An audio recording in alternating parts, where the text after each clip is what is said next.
On July 11, 2013, 21-year-old Jordan Lynn Graham led a car with her foster brother Michael and her close friend Hannah up Going to the Sun Road, a 30-mile stretch of narrow, winding path leading up to a treacherous mountain overlook in search of her husband, who'd gone missing on July 8, 2013. Following a mysterious hunch by a suspect Gmail account, Carmen Tony 607, they were searching Glacier National Park for signs of Cody Johnson, who some unnamed friends have supposedly seen go off a cliff. The message read, "They are positive he fell, and he is dead. Jordan."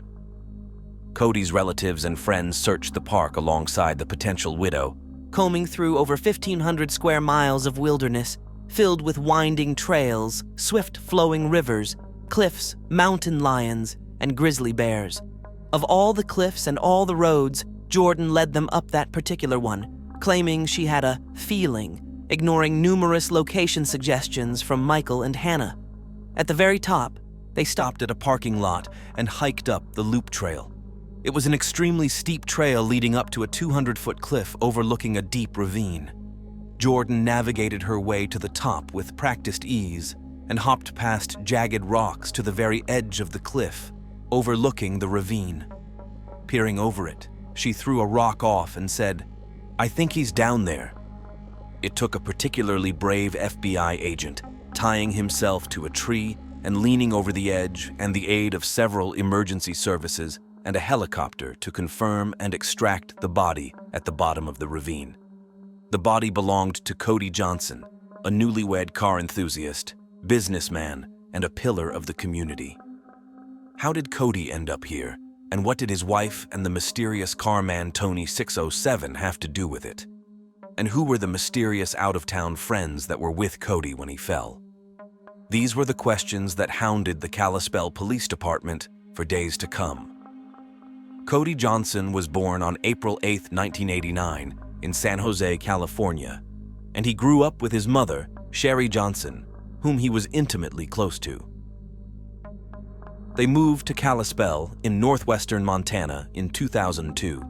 It is a small tourist town in Flathead Valley, located between a lake with the same name and Glacier National Park.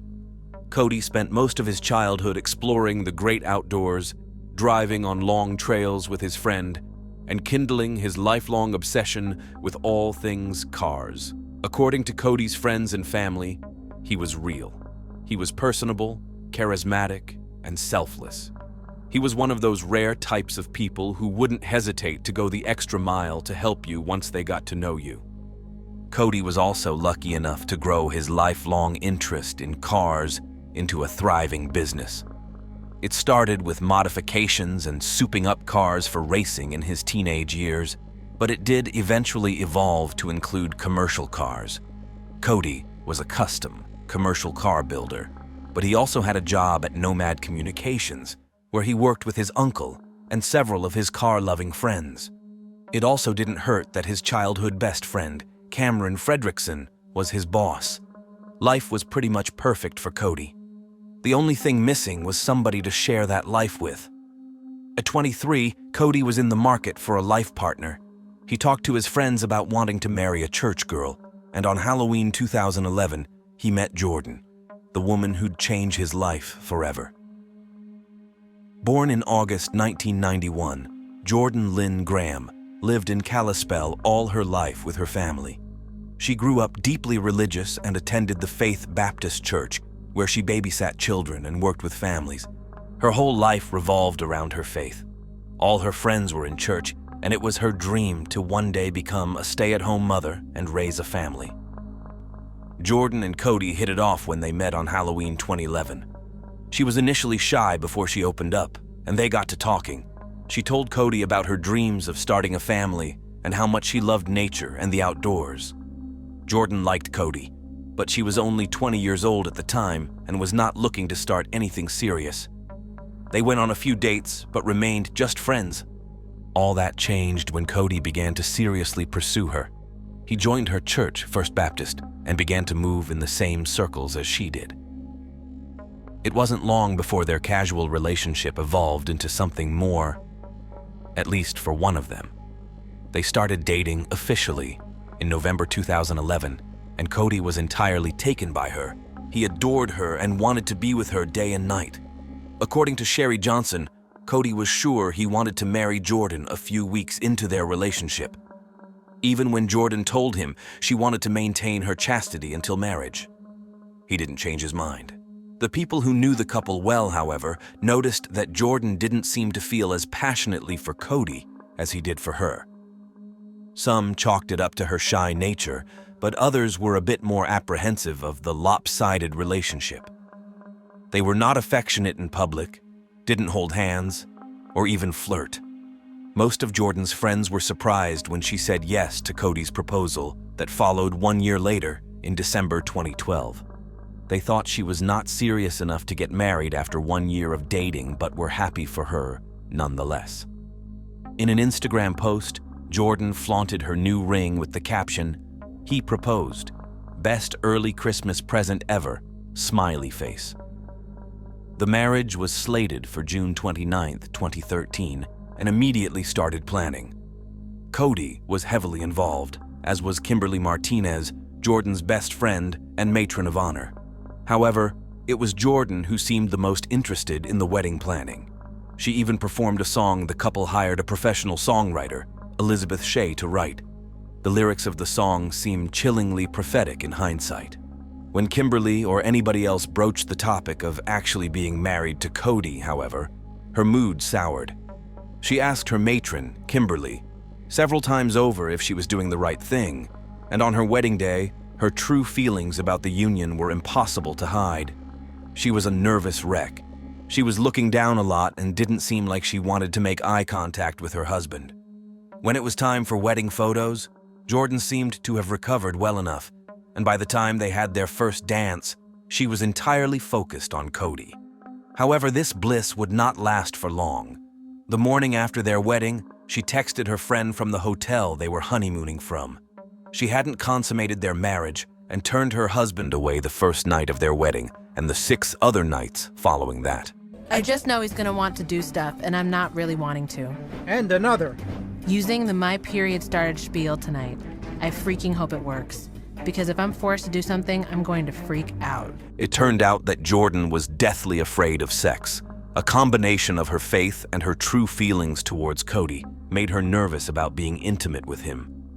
Pressure continued to mount until July 7th, 8 days after their wedding. Cody was supposed to go golfing with friends, but he canceled at the last minute because Jordan had a surprise for him. After church and some alone time on the lake, the couple sat down to a communal dinner with a few of their friends at the local Dairy Queen. Cody went home with Jordan, and that was the last time anyone saw him. Cameron Fredrickson was the first to notice Cody's absence. He was a model employee and always arrived before the workday started. When Cody hadn't turned up far into the workday, Cameron stopped by Cody's new house that he'd bought with Jordan before their wedding. After knocking for a while with no answer, he got a little worried and let himself in. No one was in, so he searched the house looking for hints as to where Cody and Jordan could have disappeared to, with very little success. Cameron's worry morphed into fear when he found Cody's phone in the garage. Immediately, he knew something was wrong. Cody went everywhere with his phone. Leaving it behind could have been a sign that something horrible might have happened to him. Several calls later, Cameron discovered that no one had seen him since the dinner at Dairy Queen at 8:30. Cameron went to the police station immediately to file a missing persons report, and the authorities took the case seriously from the get-go. Cameron's distress made it difficult not to. Officer Chaz Zimmerman was one of the first people to question Cameron. He found it strange that it was his boss who reported him missing, not his wife. Later that day, Kimberly finally got a hold of Jordan, and when she asked what happened, Jordan said the following. She said that she seen him leave with some buddies in a black car at Washington Plates. She told them that on their way back from the restaurant, he got a phone call that made him very upset, so she decided to give him some space. However, later that night, she went to the garage to get her phone charger that she supposedly left in their car. On her way back from the car, She got a text from Cody that said the following. I got a message saying that he was going to go for a ride with some of his out-of-town buddies that were visiting. I had no idea who they were, but he always told me this one thing is when his friends came to visit, he would take them to Glacier Park. She told the police what she'd told Kimberly and expanded further. She told them she didn't recognize any of the men and they hadn't fought that night. As for the reason for his disappearance, Jordan claimed she thought Cody was likely joyriding with his out-of-town friends. When the police pressed about why she didn't report the disappearance, she claimed she didn't want to upset him by filing a missing person report if he was going to come back in a few hours. 48 hours after the disappearance, Cody and Jordan's friends and families had gathered in their family home and, at this point, expressed confusion at Cody's behavior. It didn't sound like him to abandon his wife and tell no one where he was going. Still, Jordan stuck to her story until Kimberly confronted her. The longer the impromptu meeting went on, the more uncomfortable she seemed to get. Eventually, Jordan got so agitated that she threw her wedding ring across the room. Some thought it was her odd way of coping, but Kimberly was convinced there was something else going on. She called her friend when she got home. The next day, Jordan was called into the station and confronted by the officers about her inconsistent accounts. I'm getting some inconsistencies in what you're telling me with other information that I've already gathered, okay? And I've spoke to a few people, and it's important that I know that you're telling me the truth on things. And what I know. Well, I mean, and I understand that, okay? But I think that there's more. Sherry Johnson also saw the police sometime that day, armed with Cody's phone records from the day of the disappearance.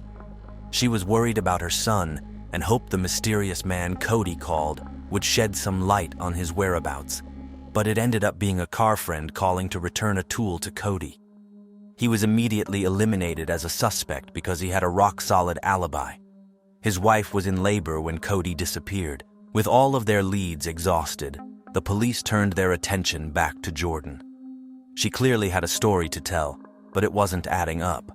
The break in the case they were desperate for came on July 10th. A mysterious message came from an email, Carmen Tony 607, and it declared that Cody was dead and they could call off the search. Hello, Jordan. My name is Tony. There is no bother looking for Cody anymore. He is gone. Jordan approached Hannah with the email, face devoid of emotion, and told her about what Carmen Tony 607 said happened to Cody. He'd supposedly slipped and fell off a cliff in Glacier National Park with his mysterious friends. Hannah nearly lost it when she read the message, and she had to push a lethargic Jordan to go to the police. And I'm like freaking out, like, what are you talking about? And I read the email and it says, Cody's gone, Jordan. Any emotion? No. She wasn't crying at all. She was just showing me this email and I start shaking. And I told her to go to the cops and she did go. But I was kind of just like rushing it, like, go, move. Like, what are you doing? Don't just stand here looking at me. Instead of putting the police investigation to rest, the email only made them more paranoid. It seemed very convenient that an anonymous email would provide the information they were desperately searching for and advise them to call off the search. What alarmed Detective Corey Clark, more than the particulars of the message, was Jordan's lack of emotion. She didn't seem affected by a message basically confirming her husband's death.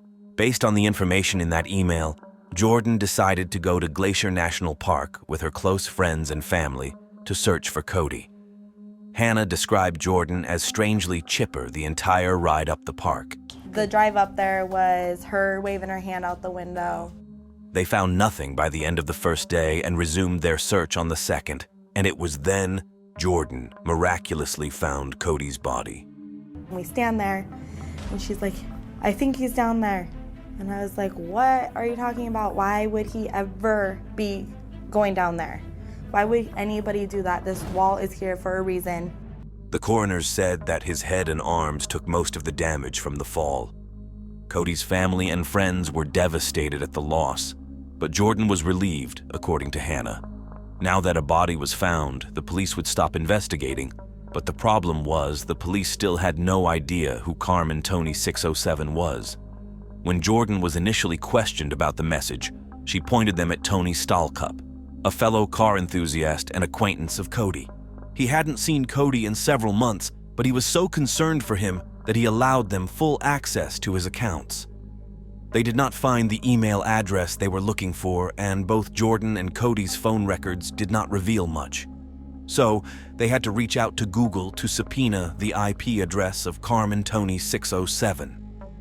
Pending the arrival of the information, the police re-interviewed Cody's family and friends, and it was then Kimberly finally told the police about Jordan's fragile mental state leading up to the marriage. She asked her several times if she should marry Cody and expressed horror and fear at the thought of having sex with him. She regretted marrying Cody and wished she could take everything back. When Kim told her to tell Cody how she felt, she messaged her, "I should be happy, but I'm not. If I tell him, it's going to break his heart." 2 days before Cody disappeared, she typed this, "He held me down the other night, and he was in my face." And then on July 7th, they uncovered this exchange. She'd intended to talk to him and was terrified of how he'd react. Later that day, she ended up at Kim's house and told her how the talk with Cody went. Not well. She said Cody got really angry and freaked out, and she decided to leave so that he could cool off. She spent the night at her step-parents' home. When the police learned about this, Jordan became an even more likely suspect, and the information from Google arrived around the same time.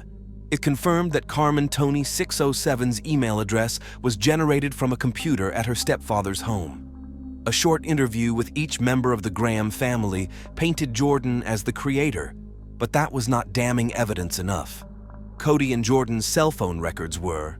The cell towers put them at Glacial National Park the night of Cody's disappearance. CCTV cameras also captured pictures of the couple entering Glacial Park at 9:17 p.m. after she denied being with her husband that night. Only one person knows the answer to that. That's Jordan Graham. On July 18th, 2013, the police called Jordan in, and when they presented her with evidence, she broke down into tears. She finally told the detective her version of what happened on the 8th of July. According to her, she confessed how she felt about their marriage to Cody, and they got into a huge argument. They both decided to go on a trip to Glacier National Park and headed for the Loop. Jordan finishes the story in her own words. So he would have fallen face first down the hill. Why did you continue to turn around and then push him off? I think it's because emotions were running so high. I was frustrated, I was angry, I was every emotion I could ever think of, all at once. Her comment at the blindfold had the detectives eager to make a connection between a stray scarf at the bottom of the confession Jordan gave. Nothing was eventually proven.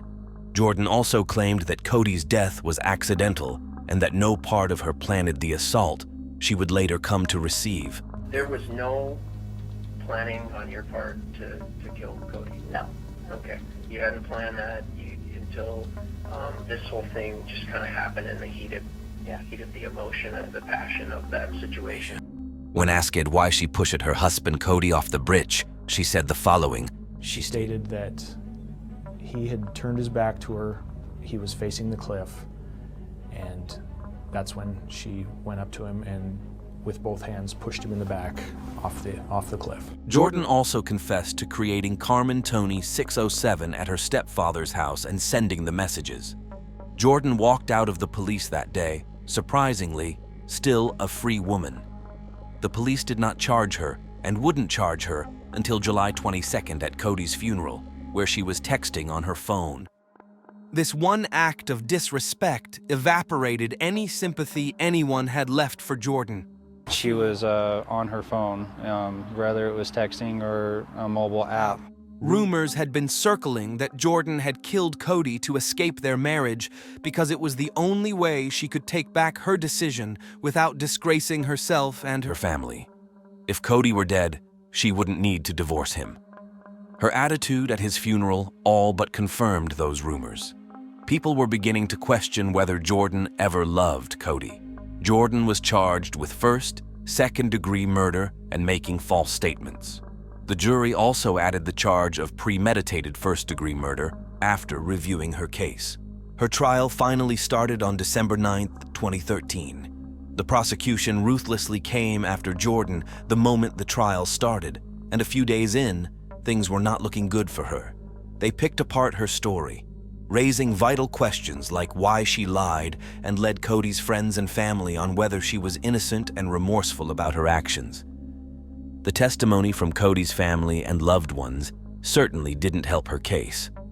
It painted her as a callous and unfeeling wife who murdered her husband to get out of sleeping with him. Her defense tried to argue self-defense, but it didn't look like they'd win, so Jordan went for a plea deal for second-degree murder. She would get 30 years in prison without the possibility of parole, in exchange for the prosecution dropping the charge of first-degree murder. However, before her sentencing, Jordan changed her mind and tried to retract her plea when she heard the prosecution plan to go after her for premeditated first-degree murder. It carried a maximum sentence of 50 years, and it was up to U.S. District Judge Donald Malloy to decide whether to honor her plea or start a new trial. On December 13, 2013, Jordan Lynn Graham was sentenced to 30 years and 5 months in prison and ordered to pay a fine of $16,910 in restitution to Cody's family. She took the stand during her sentencing hearing to apologize for killing Cody. She claimed to be in shock when it happened. "I wasn't thinking where we were. I just pushed," she explained to the judge. Over the years, Jordan would try over and over to get a reduced sentence on several grounds. Her final one was in 2016, but her case was never reopened or reviewed. The federal prosecution was determined to make a statement of her case. The sentence today is going to send a message that if you kill someone and are subject to federal jurisdiction, you will be prosecuted swiftly and severely punished for your crime. Jordan will not be leaving prison until she is over 52 years old. On June 7th, 2021, at 10:05 p.m., the South Carolina Law Enforcement Division received a call that 2 people were shot dead at a residence in Islandton, South Carolina. Alex Murdaugh called 911 to report that his 52-year-old wife, Margaret Murdaugh, and their 22-year-old son, Paul, had been shot in the dog kennels on their family's 1,770-acre hunting lodge, the Moselle. Based on this cell phone data, investigators believe the killings happened between 8:49 and 9:06 p.m. The South Carolina Law Enforcement Division SLED officers arrived on the scene to a distraught Alex standing in front of the kennels. Inside were the bodies of his youngest son and wife. They'd suffered multiple gunshot wounds from different weapons. When the police asked Alex why anyone would want his family dead, he told them about the strange threats his son, Paul, had been receiving. A boating accident had occurred earlier that year, and their handling of the situation might have earned the family some enemies. This is a long story. My son was in a boat wreck a few months back. He's been getting threats.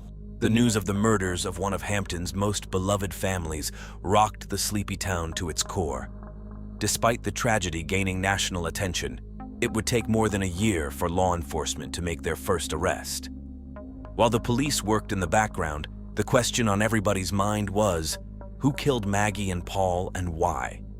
However strange the murder might have seemed, what followed after was far more bizarre. Their death triggered a series of events that unearthed the secrets of Alex Murdaugh and led to what the media have come to call one of the most high-profile and sensational cases in South Carolina legal history. Richard Alexander Alex Murdaugh was born into a legal dynasty on May 27, 1968. The Murdaughs are a respected and well-connected family of lawyers who have dominated South Carolina Lowcountry's legal system for over 100 years. 3 generations of the family have served as district attorneys of the 14th Judicial Circuit from 1920 to 2006. Their reign came to a startling end with Alex Murdaugh. The Murdaugh laid the foundation for the titan they would become today when Alex's great-grandfather, Randolph Murdaugh Sr., founded the law firm Peters, Murdaugh, Parker, Eltsroth, and Amp Dietrich, PMPD. Over the decades, their influence grew so great the Hamptons became known as Murdaugh County. Alex Murdaugh tried to follow in his family's footsteps when he was old enough and pursued a law degree from the University of North Carolina. There he met his beautiful wife, Margaret Maggie Bransletter. They started seeing each other in 1991 and wed 2 years later on August 14, 1993, at the Second Presbyterian Church in South Carolina. Alex and Maggie had 2 sons, Richard Buster Murdaugh and Paul Murdaugh. Alex Murdaugh became a personal injury attorney with his family firm, PMPD, trying to continue his family's legacy. However, unlike the generations of Murdaugh that's come before, Alex abused the power and influence his family's firm gave him, using it to cover up financial crimes, theft, and some have even speculated murder. His underhanded dealings would go unnoticed for over a decade until his youngest son, Paul, was involved in a boating accident that left a girl dead. Paul's boating accident was just the latest in a long line of suspicious deaths surrounding the Murdaugh family. People speculate that these accidental deaths were not so accidental and were part of a larger cover-up. Given the Murdaugh family history and resources, the theory seemed likely, especially with how they handled the death of Mallory Beach. Paul Murdaugh drove the family boat to a party on Pookas Island on February 23, 2019. Fresh out of high school, Paul and his girlfriend, Morgan Dowdy, Anthony Cook, Mallory Beach, and Miley Altman were hankering for a party and an unsupervised night of fun. The plan was to kick the night off with a house party and the oyster roast on the island. Parties were a non-starter without alcohol, so Paul scored some beer and hard liquor using his older brother's identity card. They departed from the Murdaugh River House by 7 p.m. By midnight, they were raring for even more fun. So Paul insisted on driving the boat to downtown Beaufort, where he and Connor downed 2 rounds of shots. At around 1 a.m., they headed back to the boat, and on their way back, a surveillance camera captured a tender moment between Anthony and Mallory as they made their way back. By this point, Paul had a lot of alcohol in his system, and according to the other passengers, he started acting strange. At 1:15 a.m., they were on the water again, and the situation spiraled out of control. The group started arguing with Paul when he started driving in circles and acting drunk. Miley said that Anthony demanded he let him out on a nearby rock, but he refused. Morgan later said that Paul left the boat's steering wheel more than once to argue with her, and Mallory was terrified. According to GPS footage drawn from the onboard Garmin GPS, the boat sped up at some point, and although Paul denies ramping up the boat's speed, he was steering. The boat crashed into Arhurst Creek Bridge at 2:20 a.m., and Mallory was ejected into the water. The rest of the teens did not come out untouched either. Connor had a broken jaw, while Morgan's hand was badly injured. Connor called 911 and help arrived shortly after. The teenagers were an utter mess when the Beaufort County Deputy Sheriff arrived, and the first thing he noticed was how distressed Anthony was. He reported that he actually tried to rush through him to get to Paul after he saw the latter smiling. The police reported that he saw blood in the main compartment of the boat and a large split from the hull on impact. All the teens were grossly intoxicated, and all of them, except Anthony, were ferried to the hospital to be treated. Everybody agreed to be treated except Paul, who was very agitated and had a blood alcohol level of 0.243 times higher than the legal limit. Alex, Paul's father, was seen that night, shuffling from hospital room to hospital room, trying to calm them down and control the situation. It took the search party 8 days to find Mallory's body.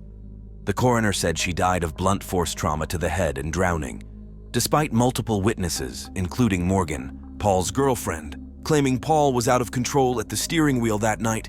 He would not be arrested or even charged. This fueled rumors that Alex Murdaugh had somehow greased the wheels of justice to get his son free. In March 2019, the Murdaugh family was slapped with a wrongful death lawsuit. Mallory's family alleged that Paul's mother, Maggie, knew her son was drunk when the group went boarding and knew that Buster had supplied them the ID they needed to purchase alcohol. It wasn't until April 18, 2019, on Mallory's 20th birthday, that Paul was charged with 3 felonies for boating under the influence, causing the death of Mallory and seriously injuring 2 other passengers. Paul pleaded not guilty and was released on a $50,000. Unfortunately, Paul's day in court did not come. He passed on before the courts gave one. Another seemingly accidental death people have linked to the Murdaugh was the murder of an openly gay teenager, Stephen Smith. He was found dead on July 8, 2015, in the middle of the road in Hampton County, South Carolina. The cause of death was blunt force trauma to the head and was initially ruled as a hit-and-run incident with no suspect arrested. However, the boy's mother believed he was the victim of a hate crime. Steven had been a classmate of Alex Murdaugh's oldest son, Buster, back in high school, and the rumor was they were in a relationship. Some speculate that Buster might have been involved in Steven's death and that the hit-and-run story was a lousy cover-up. The South Carolina Law Enforcement Division, SLED, reopened the case on March 22, 2023, and revealed that his death was a murder, but no suspects have been named. Gloria Satterfield was a longtime housekeeper for Alex Murdaugh's family. Her death was another seemingly innocent though unfortunate passing. On February 2, 2018, Gloria suffered a severe head injury when she fell down the stairs at the family's Moselle residence. She passed away on February 26, 2018, due to various complications. Alex Murdaugh had claimed that his dogs had gone to greet Gloria at the top of the stairs, but the housekeeper accidentally tripped over them, causing her to fall backward and hit her head. After her passing, there was strangely no autopsy to confirm Alex's version of events. On her death certificate, the cause of death was ruled natural causes. The sons of Gloria Satterfield initiated a wrongful death lawsuit over their mother's death in 2018 and were awarded a $4 million insurance policy settlement in October 2020. However, the settlement they won never arrived. Murdaugh had allegedly hatched a scheme to steal the insurance payout. He approached Gloria's sons and encouraged them to sue him, and even went as far as introducing a lawyer, Corey Fleming, to them. Corey Fleming was a longtime friend and godfather to one of Alex Murdaugh's sons. The two conspired to steal the Satterfields' payout. The money was diverted to Alex's bank account, and they never notified the Satterfields of receiving the insurance settlement. Satterfield's sons then initiated a new civil lawsuit on September 15, 2021, against Alex Murdaugh. On the same day, state investigators opened a criminal investigation into Gloria Satterfield's death. The reason investigators gave for opening the case was to determine any criminal liability for the death. The decision was based on a request from the Hampton County coroner, who found Gloria's manner of death inconsistent with natural causes. Her family later permitted state authorities to exhume her body for further investigation. By late September 2021, Alex Murdaugh was facing multiple financial and embezzlement charges. Before the Satterfield brothers filed their first lawsuit against Alex Murdaugh, he'd been embroiled in financial schemes, fraud, and embezzlement for nearly a decade. Alex was allegedly involved in a money laundering and painkiller ring, which lasted from October 7, 2013 to September 2021, with his distant cousin and eventual partner in crime, Curtis Smith. On September 4, 2021, the pair cooked up another sinister scheme. Alex gave Curtis a gun and directed him to shoot him. Alex's only surviving son, Buster, would receive his life insurance policy when he passed. Curtis pulled up to where Alex had staged a fake flat tire and shot at him as instructed. However, the bullet only caused superficial injuries to Alex, and he was even able to call 911 himself. The moment local law enforcement inspected the scene, they smelt foul play, but they weren't quite able to prove it. It wasn't until days later that Murdaugh confessed. He admitted to conspiring with Curtis and staging the shooting. His lawyers announced that he was going through a tough time, and unsavory elements were taking advantage of his state of mind. They claimed Alex wanted to end his life so that Buster could cash on a $10 million life insurance policy. Alex surrendered himself when he heard a warrant was out for his arrest. He was charged with insurance fraud, conspiracy to commit insurance fraud, and filing a false police report. Just 2 days after the incident, another perplexing news broke. Alex Murdaugh announced that he would be resigning from his position in his family's law firm, Peters, Murdaugh, Parker, Eltsroth, and Amp Dietrich, PMP Ed, and entering rehab for treatment once he left the hospital. He was quoted saying, "Made a lot of decisions that I truly regret." Another bombshell dropped just hours later when firm released an official statement alleging Murdaugh had misappropriated $792,000 of company funds. The firm's CFO had confronted him earlier about the missing money and then reported him to relevant authorities. The South Carolina Supreme Court indefinitely suspended Alex's law license in September 2021. Investigators dug deeper into Alex Murdaugh's life. They began to uncover several financial crimes, tax evasions, embezzlements, and misappropriation of funds from clients and his law firm. Alex left rehab on October 14, 2021, and was arrested again upon release. He was charged with 2 felony counts of obtaining property by false pretenses. The arrest was made based on an investigation into the misappropriation of investment payout from the wrongful death case of Gloria Satterfield. This time, Alex was denied bond. This was only the beginning of Alex Murdaugh's legal woes. On November 18, 2021, he was indicted on 27 counts of financial misconduct. He was accused of stealing money from his clients, other lawyers, and the family of his late housekeeper. On December 9, 2021, even more charges were brought against him. Another 21 counts were added to the tally, bringing the total to 48. The charges at the time included 1 count of forgery, 4 counts of money laundering, 7 counts of computer crimes, 9 counts of breach of trust with fraudulent intent, obtaining signature or property by false pretenses. It was estimated that Alex had stolen more than $6.2 million from his victims. The state's investigation into Murdaugh's business dealing took months to untangle, with new charges brought against him almost daily. By June 2022, the charges against him totaled 81. By the time Alex was formally disbarred on July 13, 2022, he was already facing 84 criminal charges and 11 lawsuits. Mother of the 19-year-old Mallory Beach was among the many who brought a legal claim against the estates of Margaret and Paul Murdaugh.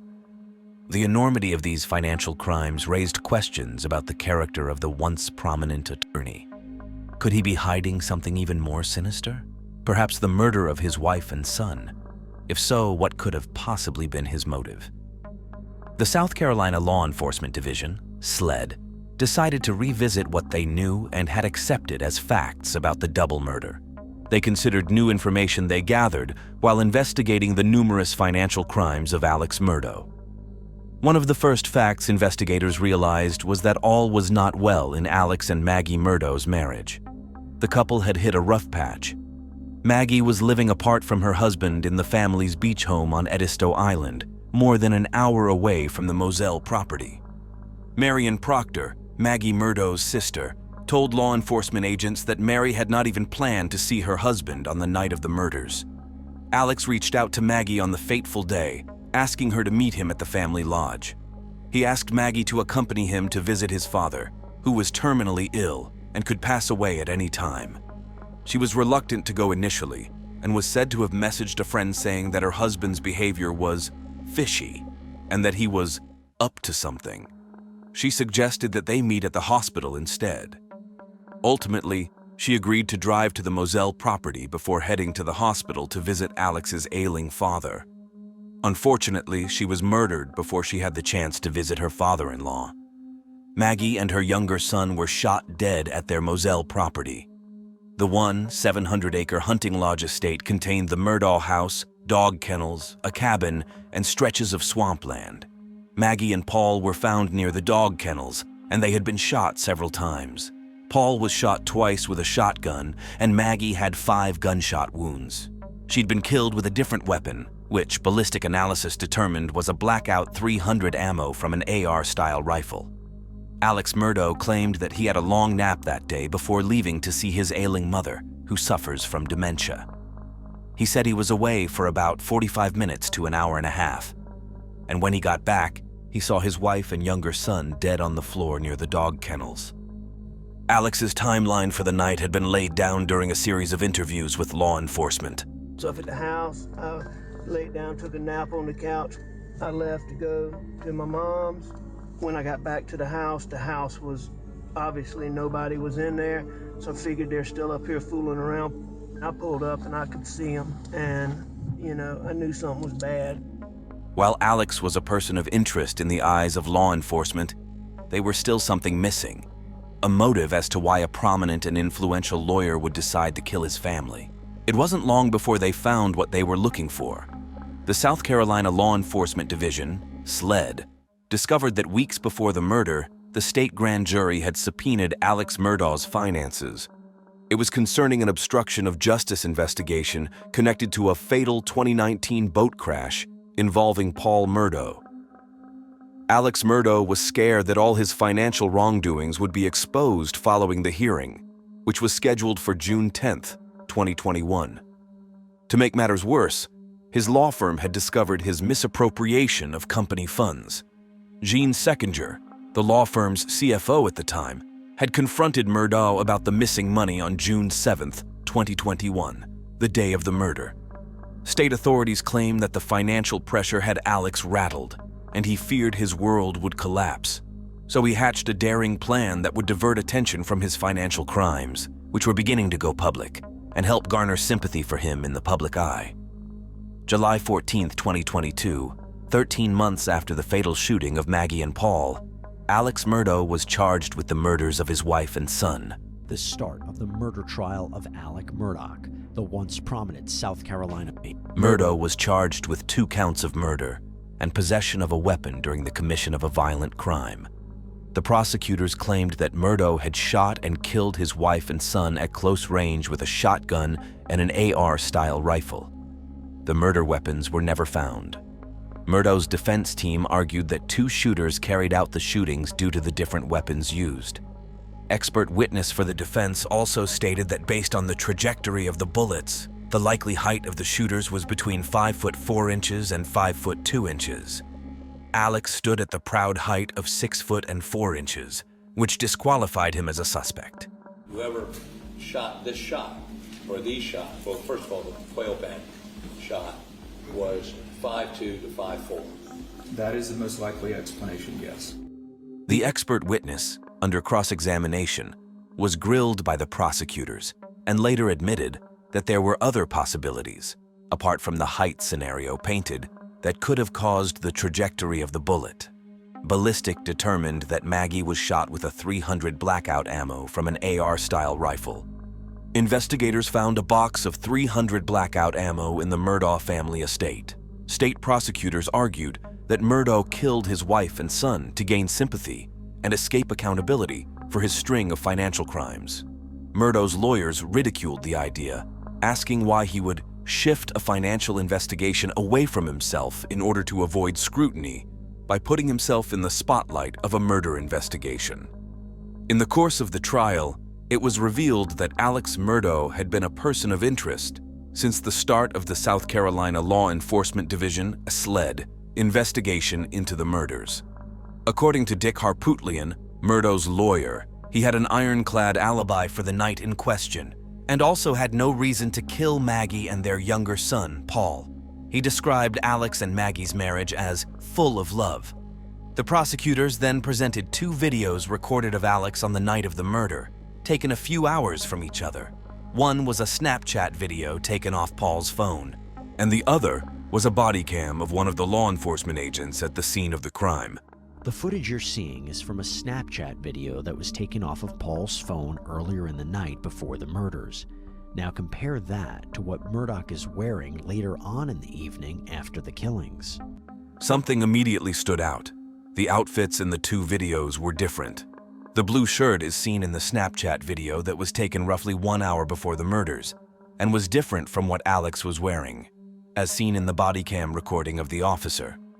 The investigators claimed a search for the blue shirt was unsuccessful. It was nowhere to be found.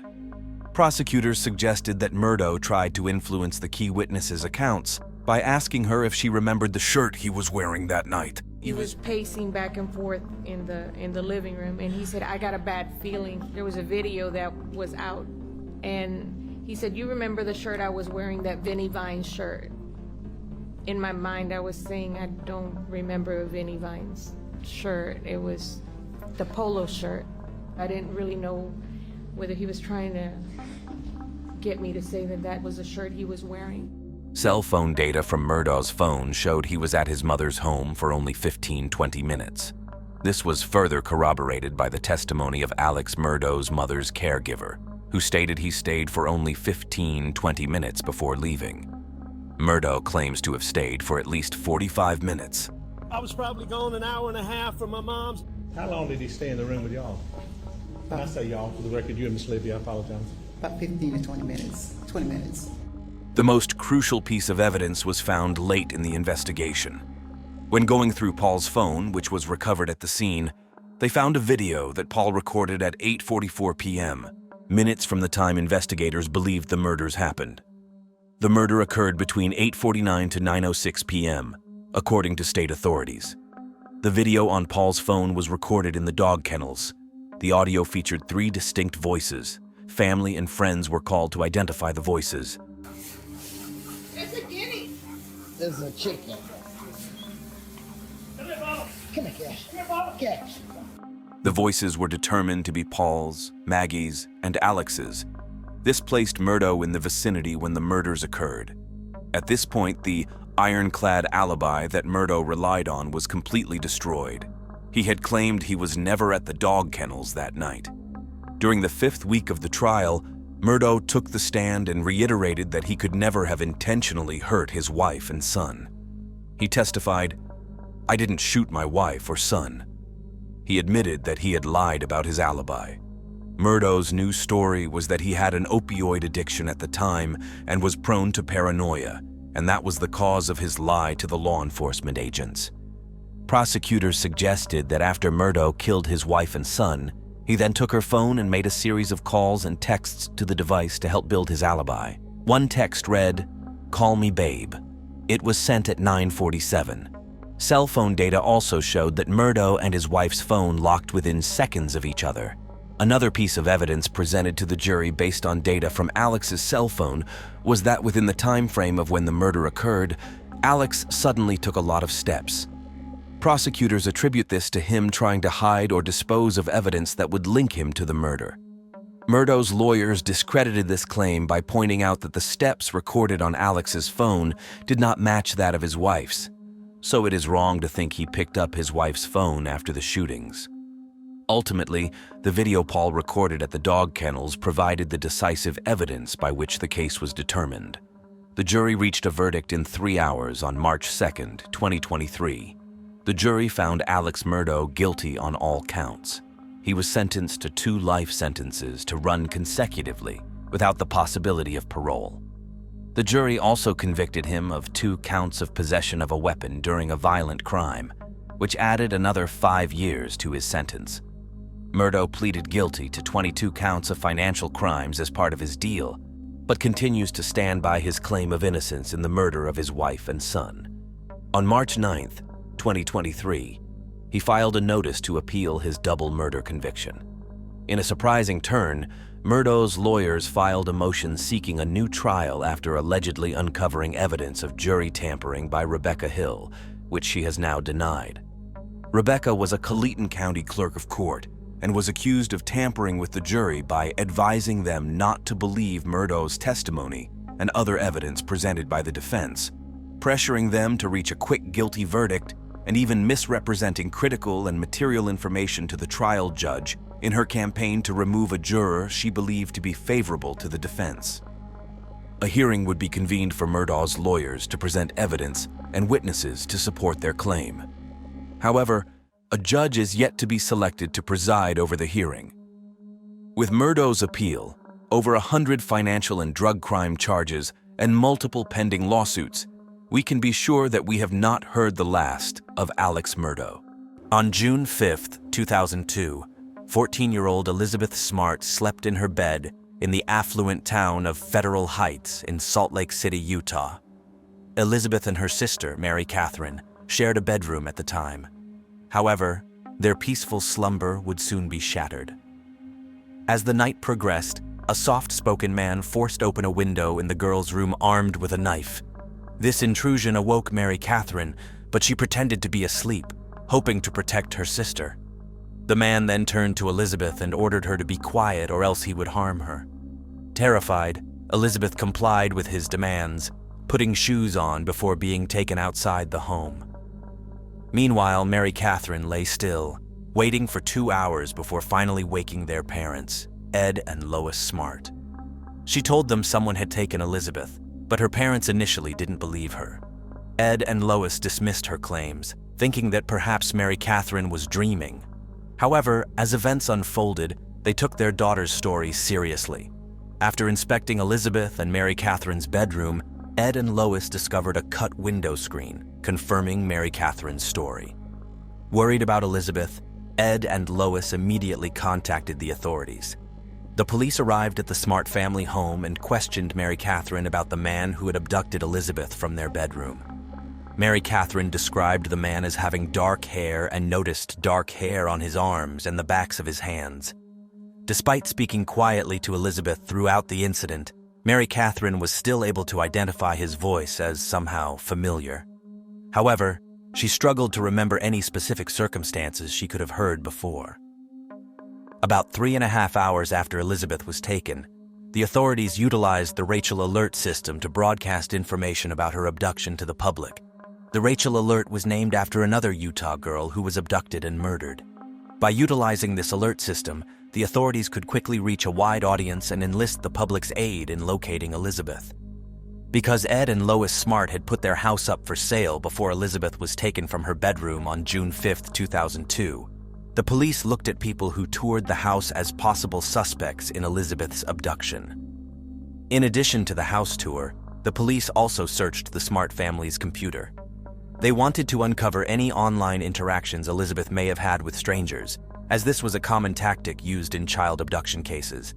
By examining her computer records, they hoped to determine if she had come into contact with anyone who may have known or been involved in the abduction. The day after Elizabeth was kidnapped, her parents went on national television and pleaded for her safe return. In a heart-wrenching and emotional appeal, Ed Smart addressed the perpetrator directly, imploring them to bring their daughter home. His voice filled with desperation and love, he pleaded with the person responsible for taking Elizabeth to have mercy and return her safely. Tears accompanied Ed's plea as he spoke about his immense love for his daughter and his unwavering commitment to finding her. When the police spoke to Elizabeth Smart's neighbors in Federal Heights, none of them reported seeing or hearing anything suspicious on the day Elizabeth was abducted. This lack of information surprised the police, as they had hoped to gather more information to assist with the investigation. Shortly after Elizabeth's abduction, the mayor of Salt Lake City, Rocky Anderson, made a public announcement offering a $10,000 reward for her safe return to her family. However, the reward was soon raised to $250,000. Nearly 1,200 volunteers joined Elizabeth Smart's family and friends to search for her. At a news conference, police told the public despite the thousands of tips they were receiving, they were making little headway in Elizabeth's abduction. The authorities in Salt Lake City called in help from other police departments across the state. However, without evidence like a vehicle description, there wasn't a lot of information to go on. With no leads in Elizabeth's disappearance, the police began to get frustrated with the lack of progress in her case. Scott Atkinson, the captain of the Salt Lake City Police Department, told the public that everyone was still a suspect in Elizabeth's abduction. Yet, he reiterated Elizabeth's family was not the focus of the investigation. One of the 1,200 volunteers searching for Elizabeth alerted the police to a suspicious man she saw while she was looking through a wooded canyon for Elizabeth. The volunteer described the man as being in the area and acting suspiciously. This information prompted the police to begin a search for the man. The search lasted all night long, but despite their efforts, the police were unable to locate the suspicious individual. As a result, they ruled the tip out and determined that it was not credible. Another tip received by the police regarding Elizabeth's abduction came from the local milkman in Federal Heights. The milkman claimed to have witnessed a man driving an older gray Honda or Nissan on Elizabeth Street a day or two before her disappearance. He told the police that he had a peculiar feeling about the driver of the car and decided to write down the license plate number.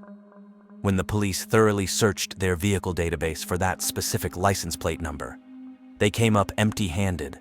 Unable to find any relevant information or leads, they dismissed the tip as not viable.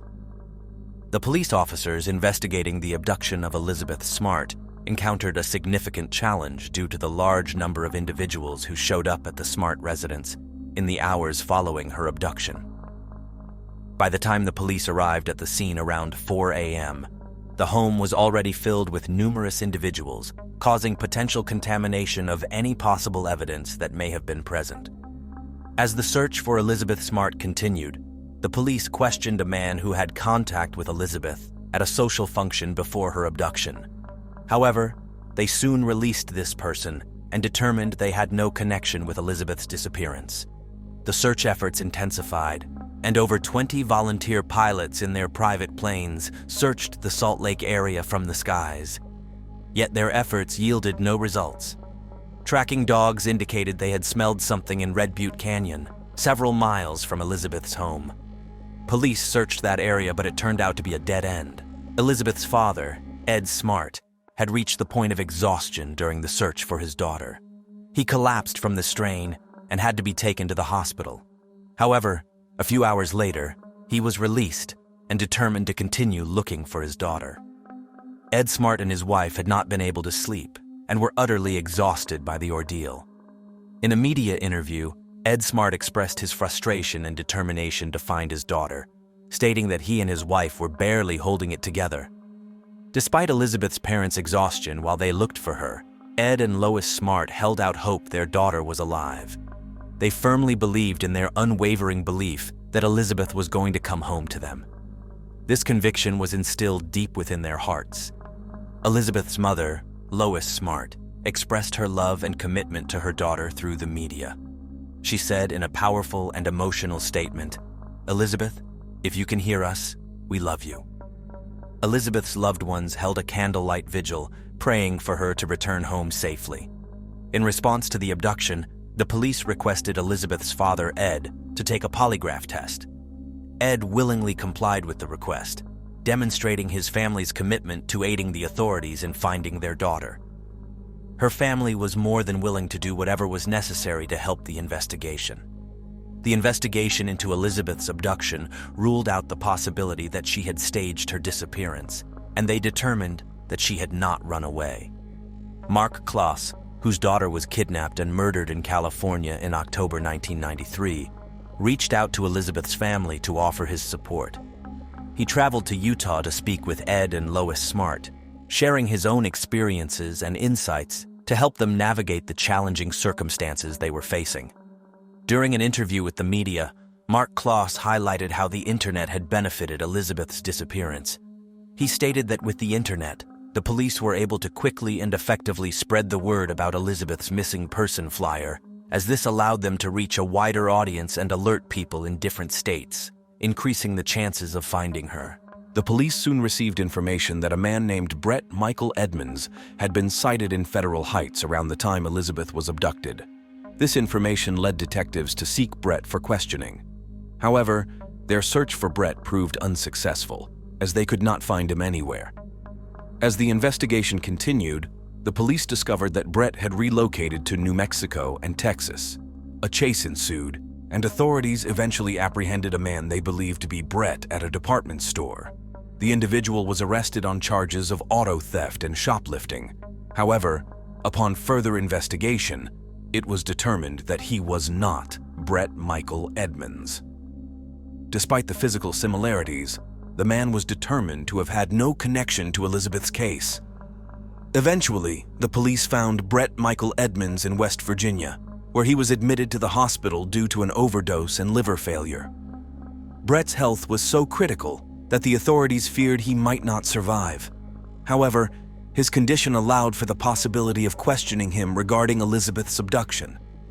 Brett was conscious, alert, and able to speak, which presented an opportunity for the police and FBI agents working on the case to interview him. He was cooperative with the police, and the police concluded that Brett had nothing to do with the abduction. After Brett Michael Edmonds was cleared as a suspect in Elizabeth's abduction, the police turned their attention to 48-year-old Richard Albert Ritchie. Ed Smart, Elizabeth's father, informed the police that he had employed Richard at his home for 2 months the previous year. According to Ed, Because Richard did not own a vehicle, they worked out a deal where Ed would give Richard his 1990 Jeep Cherokee in exchange for his labor. However, Ed Smart was unaware that Richard Ritchie was a career criminal, and he later stated that he would not have hired Richard if he had known about his background. Richard Ritchie's criminal history dates back to 1973, when he was convicted of second-degree felony burglary. This robbery marked the beginning of a string of offenses over several decades. In 1981, Ritchie was again convicted of burglary for a separate incident.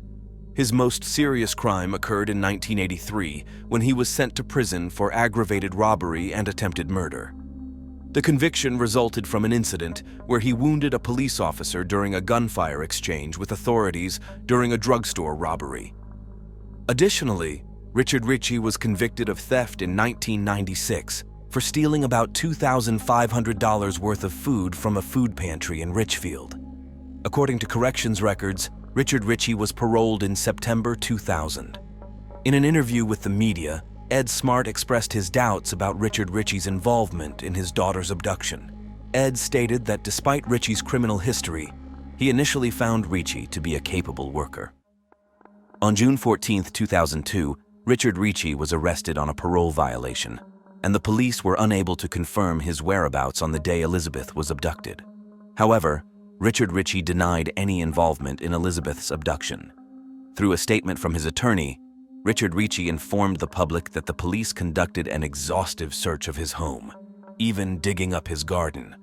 However, no evidence related to Elizabeth's abduction was found. Richard Ritchie claimed that he cooperated fully with the police, providing them with blood samples for DNA comparison, and sat through 26 hours of interviews. He also surrendered his vehicle to the police for investigation. By July 2002, Elizabeth Smart had been missing for a month, and her family desperately longed for her to return home. They thought their prayers were answered when police received a report of a girl who matched Elizabeth's description being sighted in Nebraska under suspicious circumstances. A witness at a gas station claimed to have seen a crying girl between the ages of 12 and 14 who seemed to be held against her will in a minivan. The witness provided a detailed description of the girl, which matched Elizabeth's appearance. This new development sent shockwaves through the Smart family as they eagerly hoped for any lead that might lead to finding their missing daughter. However, the police investigation into the report revealed that it had nothing to do with Elizabeth's abduction. After a thorough search, the police found insufficient evidence to connect the sighting to Elizabeth's case. This disappointing discovery left the Smart family grappling with a mix of emotions as they continued to hope for Elizabeth's safe return while acknowledging the potential for false leads. Despite the setback, the Smart family remained steadfast in their determination to find Elizabeth. They maintained a cautious optimism, stating that while they were not ruling out the possibility that the girl at the gas station could be Elizabeth, they needed to keep an open mind. The family spokesperson expressed, "We're not necessarily holding out hope it is Elizabeth. If it is Elizabeth, we'd be elated." Meanwhile, the main suspect in Elizabeth's disappearance, Richard Ritchie, was charged with theft and burglary. He pleaded not guilty to the charges. These charges were filed in 2 incidents involving residences in the Federal Heights neighborhood and the Smart family home. Richard Ritchie was accused of committing burglary, a second-degree felony, and theft, a Class A misdemeanor, in the theft of items from a Federal Heights house on April 4, 2001. Additionally, Richard Ritchie was charged with theft, a third-degree felony, in the robbery of items from the Smart house on June 6, 2001. The stolen items were not related to Elizabeth's kidnapping investigation.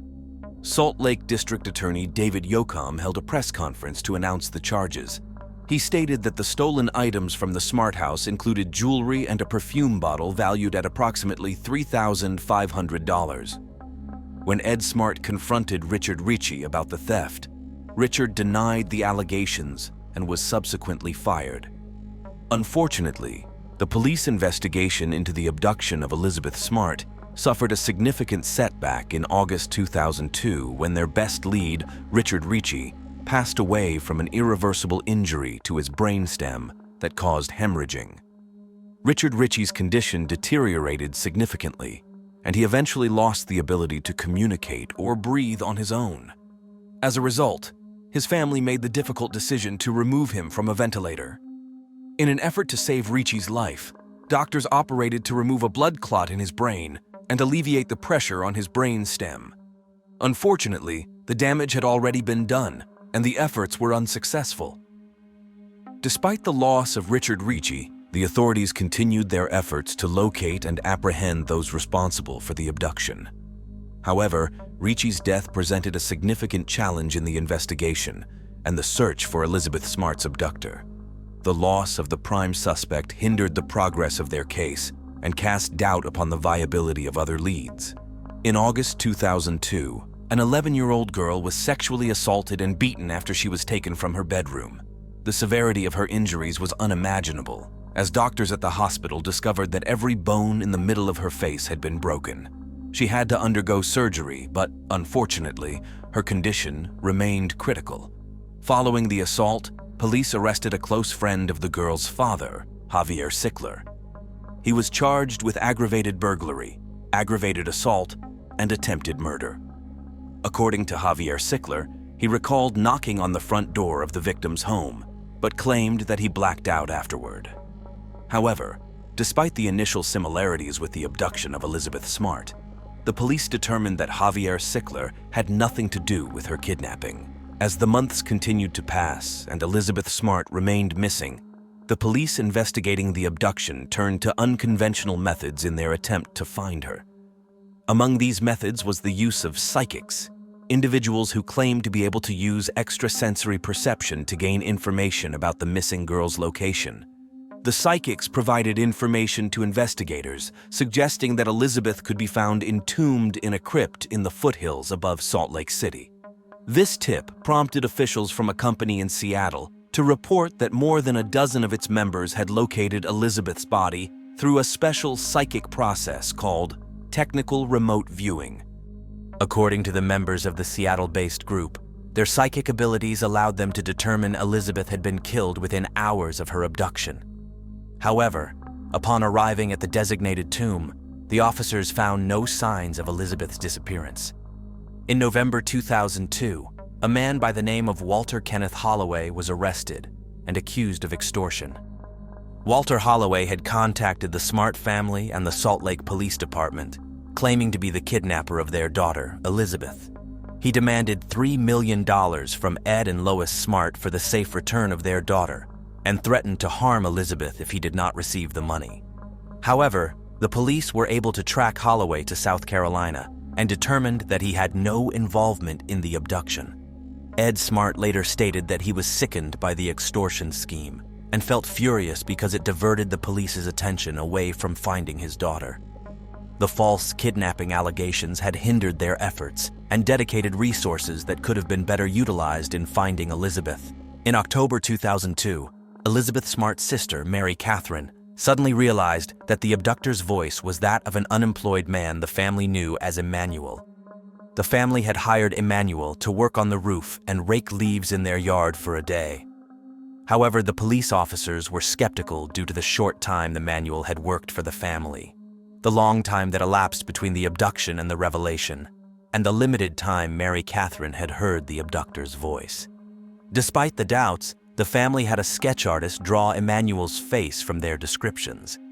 The sketch was eventually released in February 2003 and featured on several television shows, including Larry King Live and America's Most Wanted. The drawing of a suspect that was released by the police was recognized by relatives of a man named Brian David Mitchell, who provided the police with contemporary photographs of him. These photographs helped authorities confirm that the sketch was indeed an accurate depiction of Brian David Mitchell. On March 12, 2003, two couples in Sandy, Utah spotted Brian David Mitchell with a woman and a girl. They recognized Brian David Mitchell from the photos they had seen on the news, which depicted him as the missing girl's abductor. The woman accompanying Brian David Mitchell was later identified as his wife, Wanda Barzy. One of the couples called the police immediately after recognizing them. The police department was immediately notified and dispatched police officers to the location. Upon questioning, Elizabeth Smart, the missing girl from Salt Lake City was identified. The officers rescued her and arrested both Brian David Mitchell and Wanda Barzee. After Elizabeth was rescued, her testimony revealed a shocking account of her abduction, abuse, and captivity. Elizabeth was taken to an encampment outside of Salt Lake City when Brian David Mitchell took her out of her home. The camp consisted of a makeshift shelter surrounded by dense foliage to provide camouflage. Here she first met Wanda Barzee, Brian David Mitchell's wife, who would play a significant role in her captivity. According to Elizabeth Smart's testimony, Wanda Barzee initially played the role of a maternal figure, offering her comfort and warmth. However, as the days turned into weeks, Wanda Barzee's demeanor began to change. She began to exert control over Elizabeth, demanding that she adhere to their bizarre religious beliefs. Wanda Barzee would force Elizabeth to pray, read scriptures, and participate in religious rituals. One of the most traumatic experiences Elizabeth faced during her captivity was being forced to marry Brian David Mitchell. Wanda Barzee threatened Elizabeth with physical harm if she did not comply with their demands.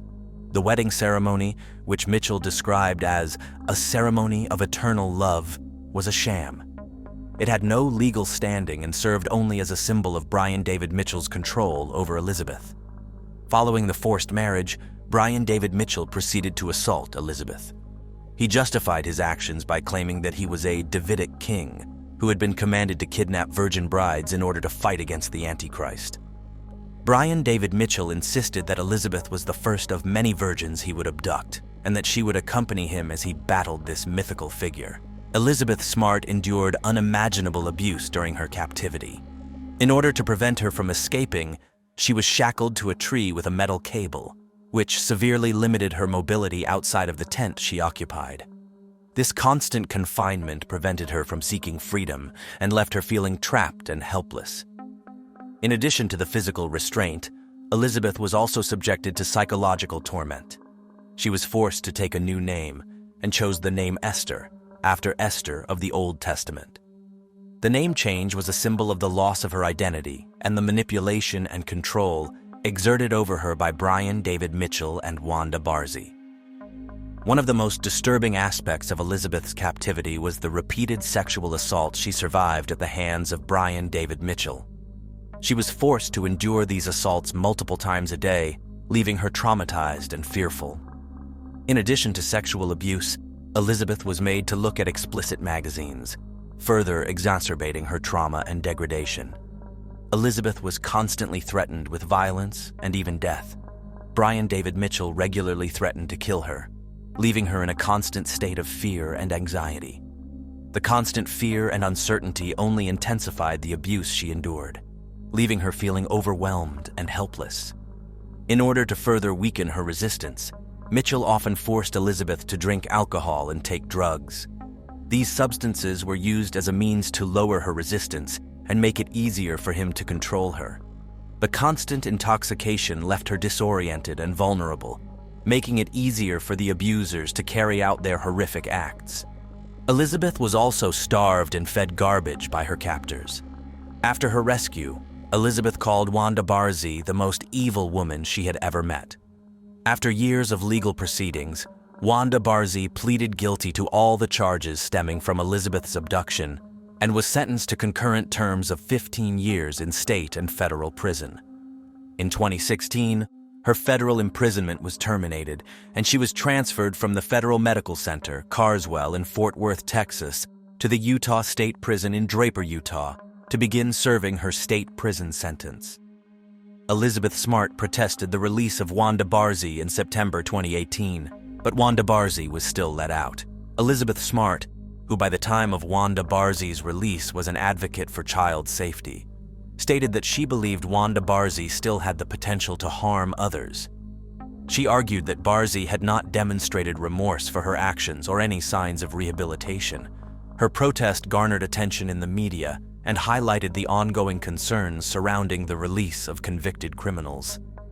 After a long legal battle that spanned several years, Brian David Mitchell was sentenced to life in prison for the kidnapping of Elizabeth Smart.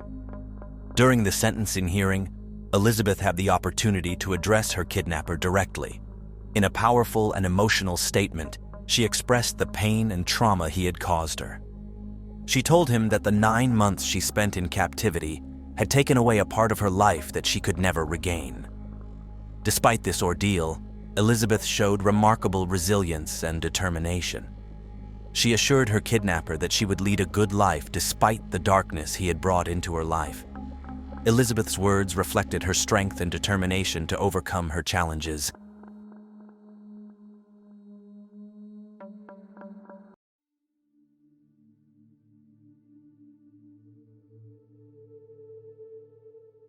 On August 16, 2016, Pamela Hupp placed a distressed call to 911 reporting a burglary in process. Pam Hupp had been a normal, scared older woman who had barely brushed past a cold-blooded death until the investigation surrounding Louis Gumpenberger's death started. Pam Hupp was born on October 20, 1958, in Delwood, Missouri. She was the second child of the Newman family. Pam married Mark Hupp, and their union was blessed with 2 children. In 2001, they started living in Fallon, Missouri. Pam tried out a lot of jobs. Pam Hupp worked as a life administrator for State Farm until 2010 when she stopped working. She began to lay disability claims for leg and back pains. Pam had not exactly been a model citizen, as she had been accused of forging signatures on insurance documents twice. But one thing anyone who met Pam would never imagine she was capable of was cold-blooded murder. At around noon on August 16, 2016, Louis Gumpenberger died after he was shot 5 times by Pam Hupp in her O'Fannin apartment. Louis was a mentally challenged man. He had started battling with mental and physical disabilities after he suffered a car crash in 2005. That day, Pam had called 911 to complain of a robbery. She claimed that Louis had jumped out of a vehicle that was being driven by another driver and attacked her with a knife while she was inside her SUV. Pam, while giving her statement, claimed that she had slapped the knife away from his hand with a karate chop and ran straight into her house to get the Ruger LCR she had kept on her nightstand and shot him 5 times. Pam accused Louis of ordering her to drive him to the bank to withdraw Russ's money. Hupp claimed Louis Gumpenberger attacked her in her driveway. He goes, we're going to the bank, we're getting Russ's money, and he started getting all agitated and excited. They soon learned Russ was Russ Faria, a man wrongfully convicted for his wife Betsy's 2011 murder. At the crime scene, 9 notes of $100 bills were found on the deceased's body. A handwritten note addressed to the deceased was also found. In the note was an instruction on the things he needed to do at Pam's apartment. First, he had to make sure he got Russ's money. Then he would take Pam into the house, kill her, and make it look like Russ's wife did it. Whoever wanted Pam dead had wanted her life to end in a specific style. Make sure knife is sticking out of neck was his instruction to Gumpenberger. And he was willing to reward Gumpenberger handsomely for his service. He had promised the deceased a whooping sum of $10,000. They arrested Pam Hupp for murder. We had the arrest exclusively on Fox 2. It's video you will never see anywhere else. But had Gumpenberger really been a hired assassin? Or Pam had only taken advantage of a mentally disabled and set him up with a note she had written herself? The truth behind Gumpenberger's death started coming to the limelight when Pam voluntarily went to the O'Fallon Police Department. Her first question as soon as her interview started would later form the basis for the arrest. Pam had asked the officer if the interrogation would be recorded because she usually appeared with Chris Hayes, a KTVI news reporter. She even went as far as blaming Hayes for attracting criminals with his reporting. I blame Chris Hayes. Why does that matter? Well, it's hard to get into that. I think the idea that we're trying to convey and that we hope to convey at trial. Pam Hupp loved acting as Kathy, a producer of a television show, Dateline NBC. This was in fact how she managed to brutally end Louis Gumpenberger's life.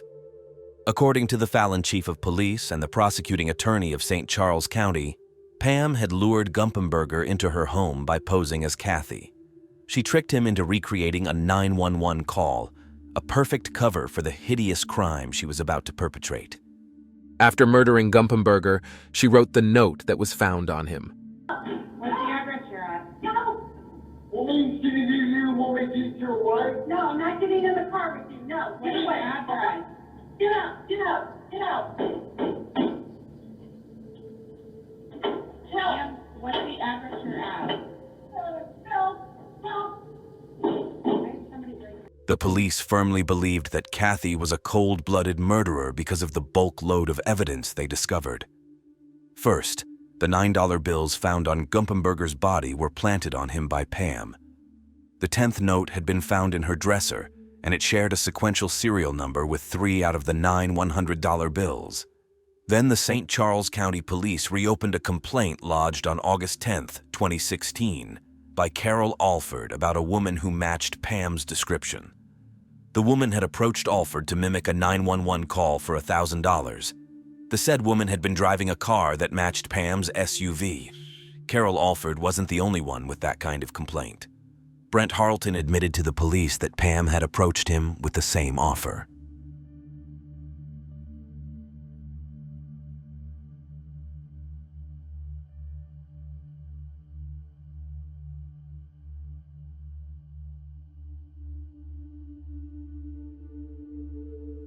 Less than an hour before Pam shot Gumpenberger, she was in his neighborhood.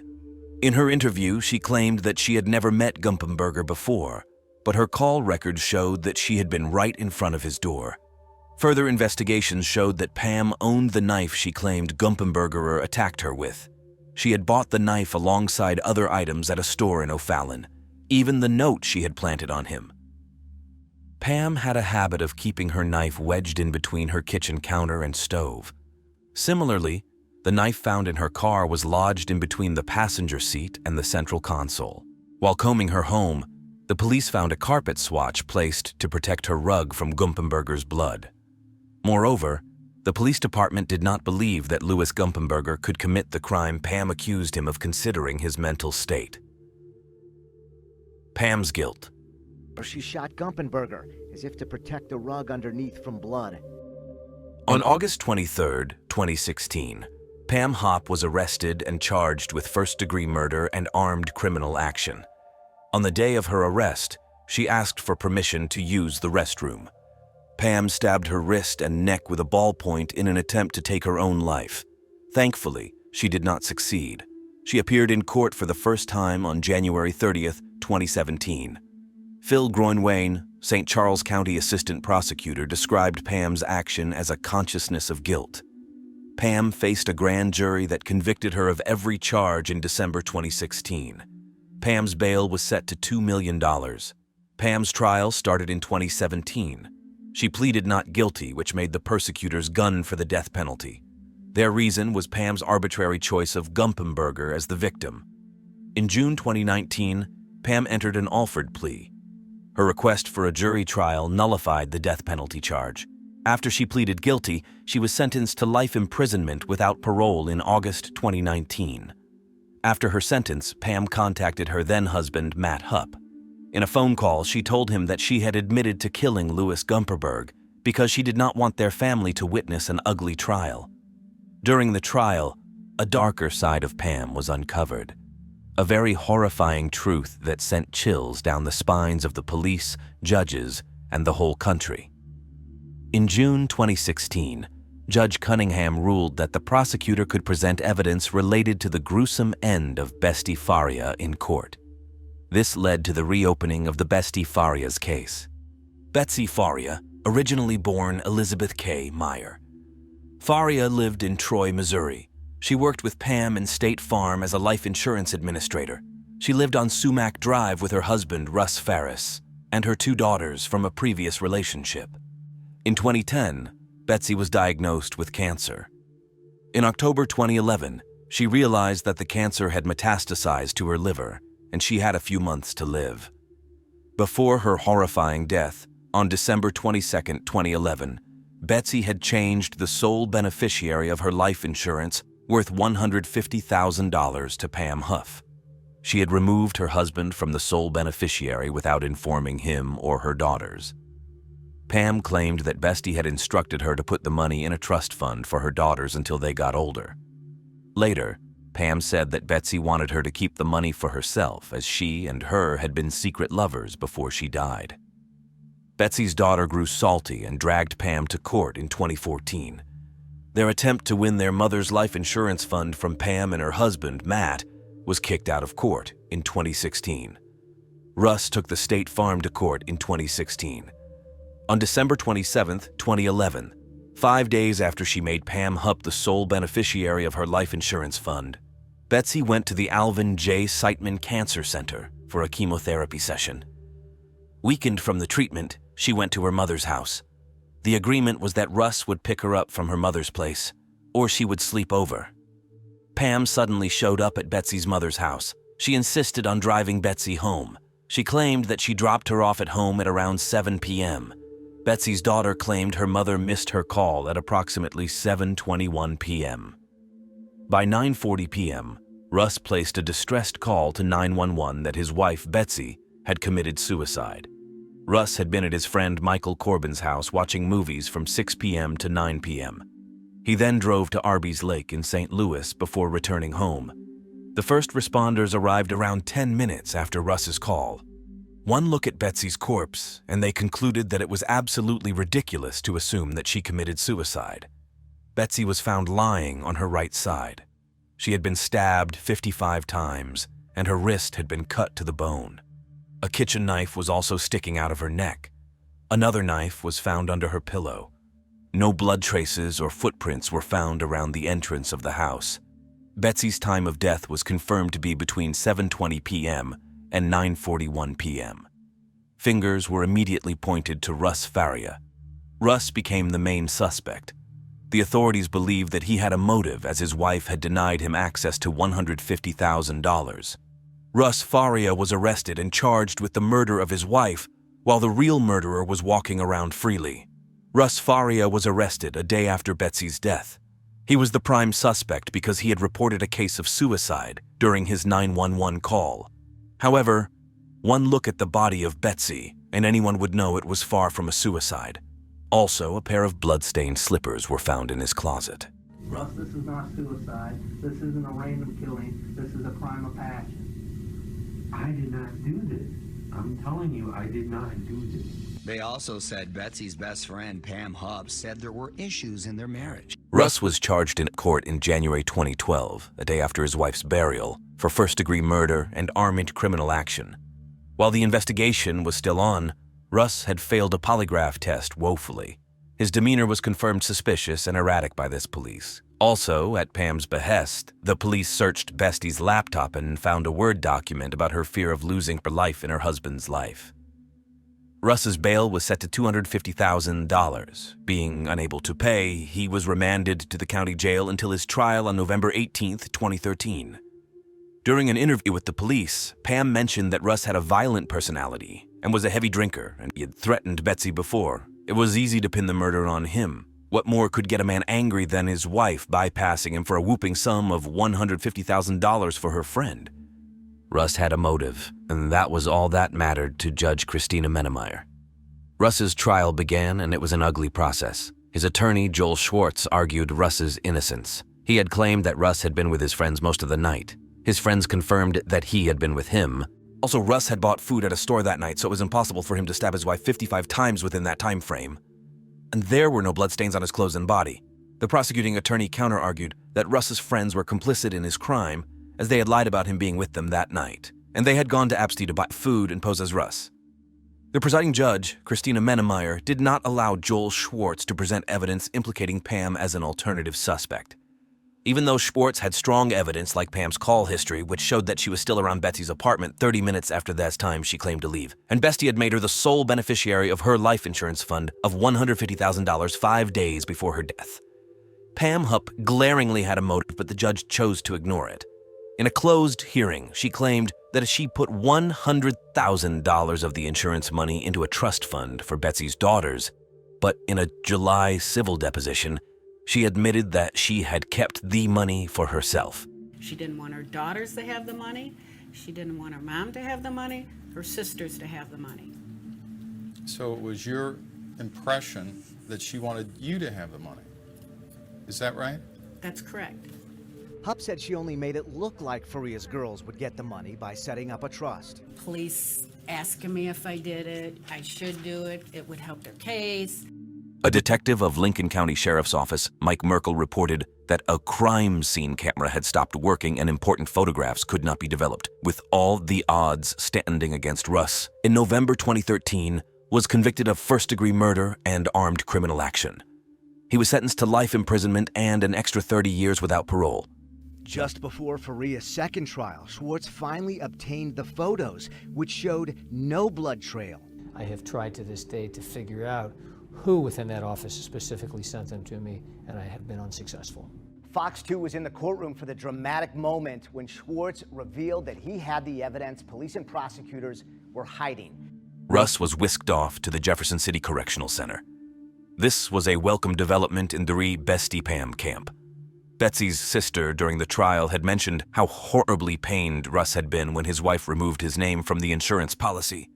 She testified that he had pressed a pillow against her face, whispering, "This is what it feels like to die." Schwartz, while cross-examining her, reminded the court that the story had been originally narrated by Pam, but as usual, the judge turned a blind eye. Russ's friends had been labeled accessories to murder during this trial. Oblivious to the fact that the persecuting lawyer had implicated them with her closing speech, Russ's friends were lucky that no charges were brought against them. After Russ Faria had spent close to 4 years locked up, in February 2015, his attorney, Joel Schwartz, appealed the conviction. However, in 2013, Judge Christina Menemeyer rejected Schwartz's request to review the case. In 2014, KTVI collaborated with the St. Louis Post-Dispatch newspaper to revisit the case. Their discoveries brought a lot of shady facts about Betsy Faria's death and who her true killer was.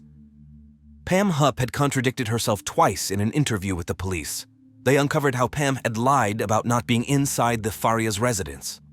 In one of her interviews, she claimed she left as soon as she dropped Betsy off.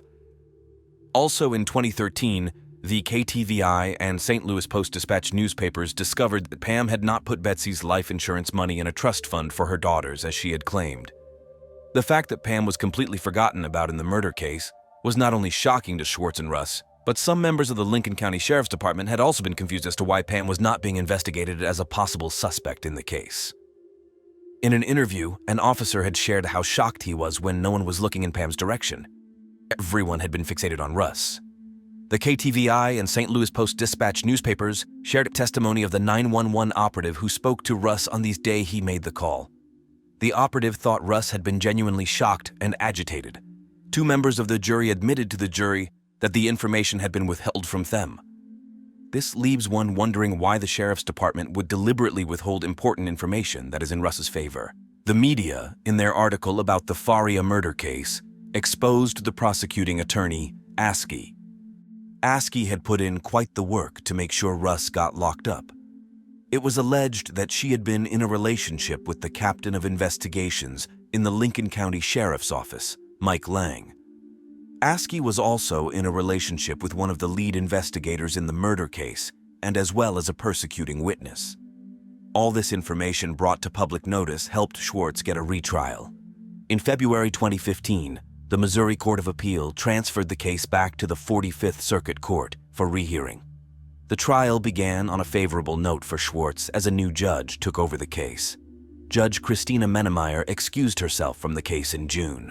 The new judge, Stephen Omer, granted a new bench trial due to the new evidence presented, and he also released Russ on bond pending the trial. Schwartz was allowed to present incriminating evidence against Pam. Some police officers admitted that Pam had told them that she saw Russ in a car with another man while she was on her way to drop Betsy off. The CSI agent who had handled the crime scene, Amy Buettner, said she honestly believed that Russ Faria's blood-stained slippers had been a setup. She thought the blood stain found on the slippers was not a result of stepping into blood. Russ Faria was acquitted of all charges and released on November 7, 2015. In July 2026, he filed a lawsuit against Askey and 3 deputy sheriffs for ignoring exonerating evidence, fabricated evidence, and failing to investigate the other possible suspect. I was surprised. I knew everybody was trying to get me out, but I didn't know it would be this soon. You know, they come back and told me to pack my stuff. So I kind of figured I was going. I was just got off the phone trying to call my mom. So. He's out on a $500,000 bond, put up by family members, including cousin Mary Anderson. When asked why Pam Hupp was never investigated as a suspect in the murder case, Aschke admitted that she believed that Pam was physically unable to carry out such a violent crime. Betsy's daughter confirmed that that was the exact response they got from the detectives they approached concerning Pam being a possible suspect in the case. Russ won the case in 2020.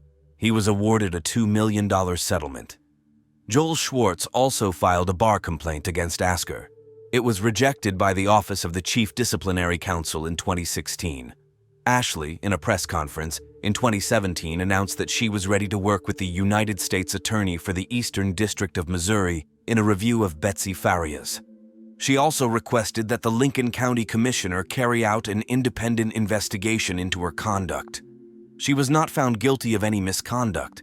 However, Judge Christina Mennemeyer did not share the same luck. The KTVI uncovered some dirty secrets about Judge Mennemeyer and her past trials.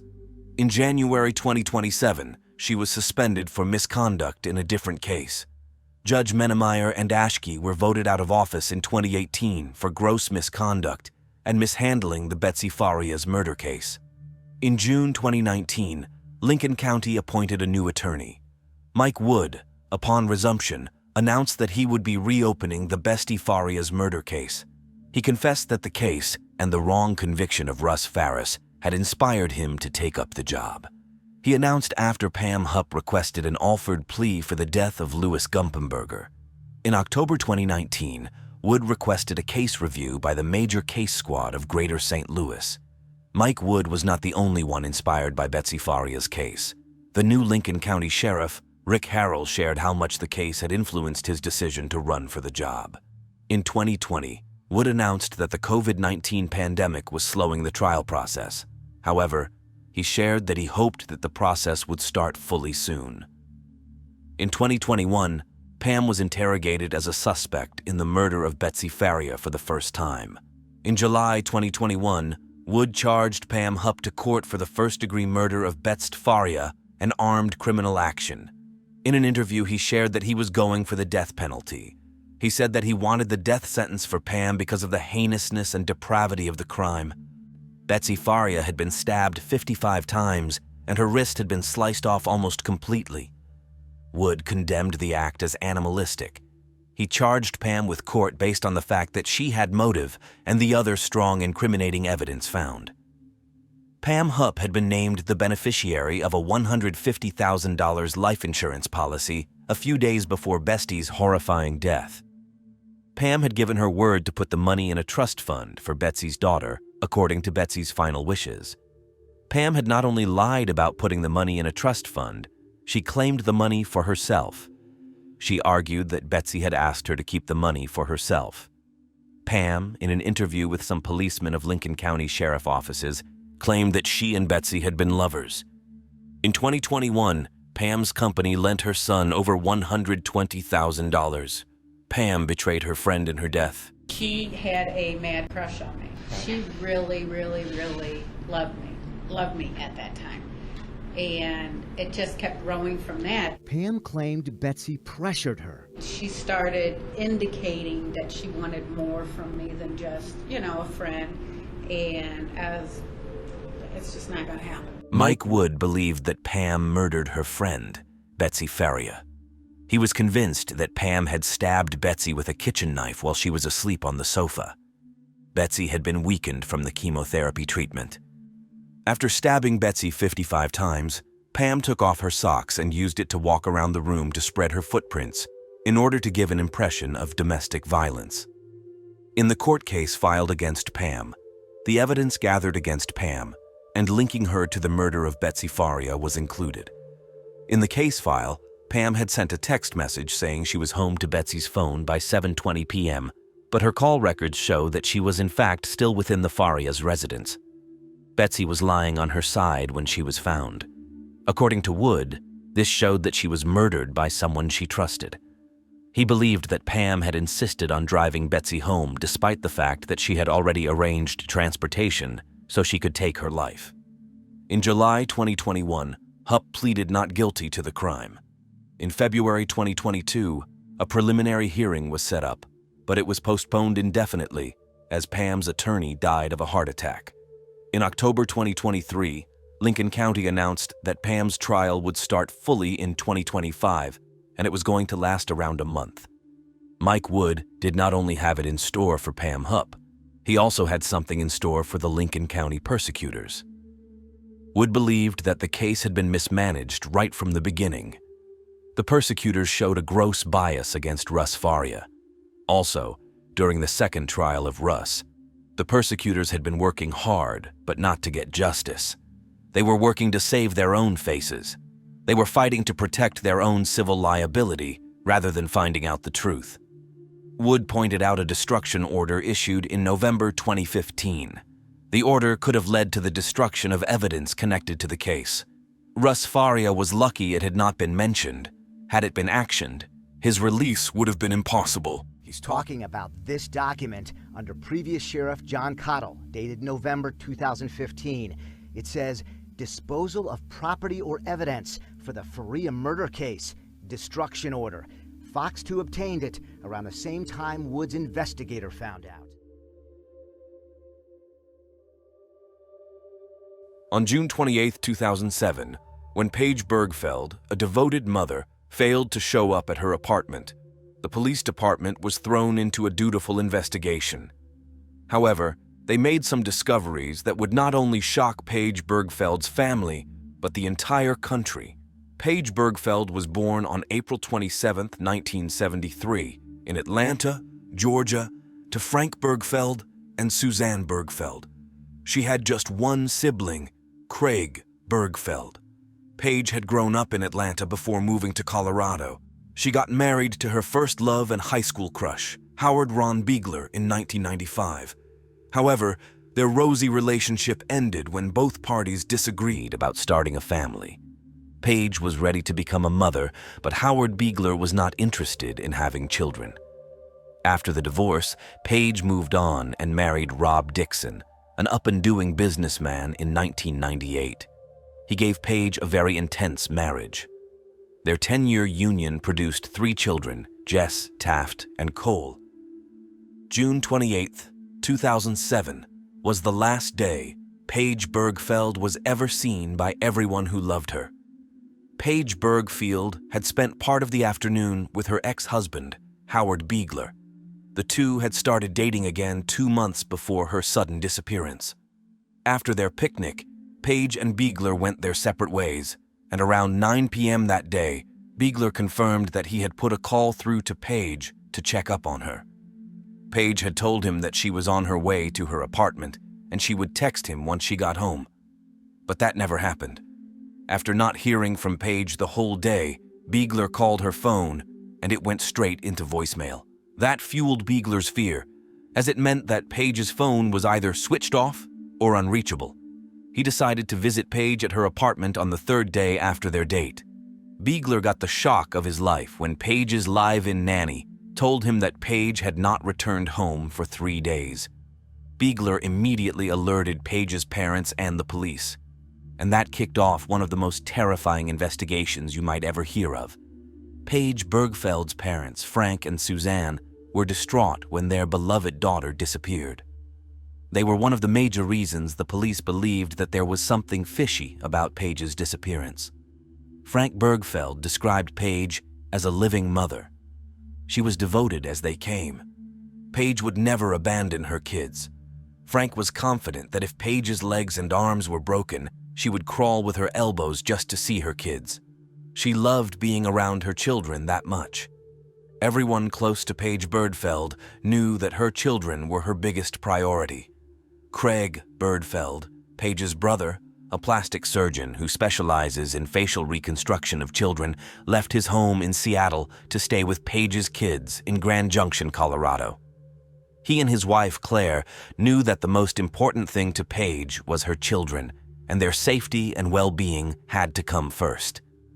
Seeing that Paige was a doting mother, the police were convinced that she had not just abandoned her kids and skipped town. Something was keeping Paige away from her kids, and they kicked off investigations to dig it out. Mesa County Sheriff Matt Hilke started looking into the case. As one would expect, when a person goes missing, the closest people to him or her and the last people to see the victim are usually the first set of people to be investigated. So, Howard Beegler was invited by the police. Beegler was the last person to see Paige before she disappeared. But could he have harmed Paige? In an interview, Paige's father confirmed that Ron Beegler was Paige's biggest love. Paige and Ron had been madly in love with each other since high school. They had found one another again after their separation over 10 years ago, and he was sure that Beegler would never harm his daughter. The investigation led to a much deeper discovery: Paige's love life. Paige had another man in her life, one that raised a lot of concern. Paige Birgfeld remarried in 1998. She met Rob Dixon in 1997. He had a jolly personality at that time, and so Saige easily fell for him. Her father described their brief relationship before marriage as a whirlwind. Rob Dixon was doing very well in his business and had a good amount of wealth.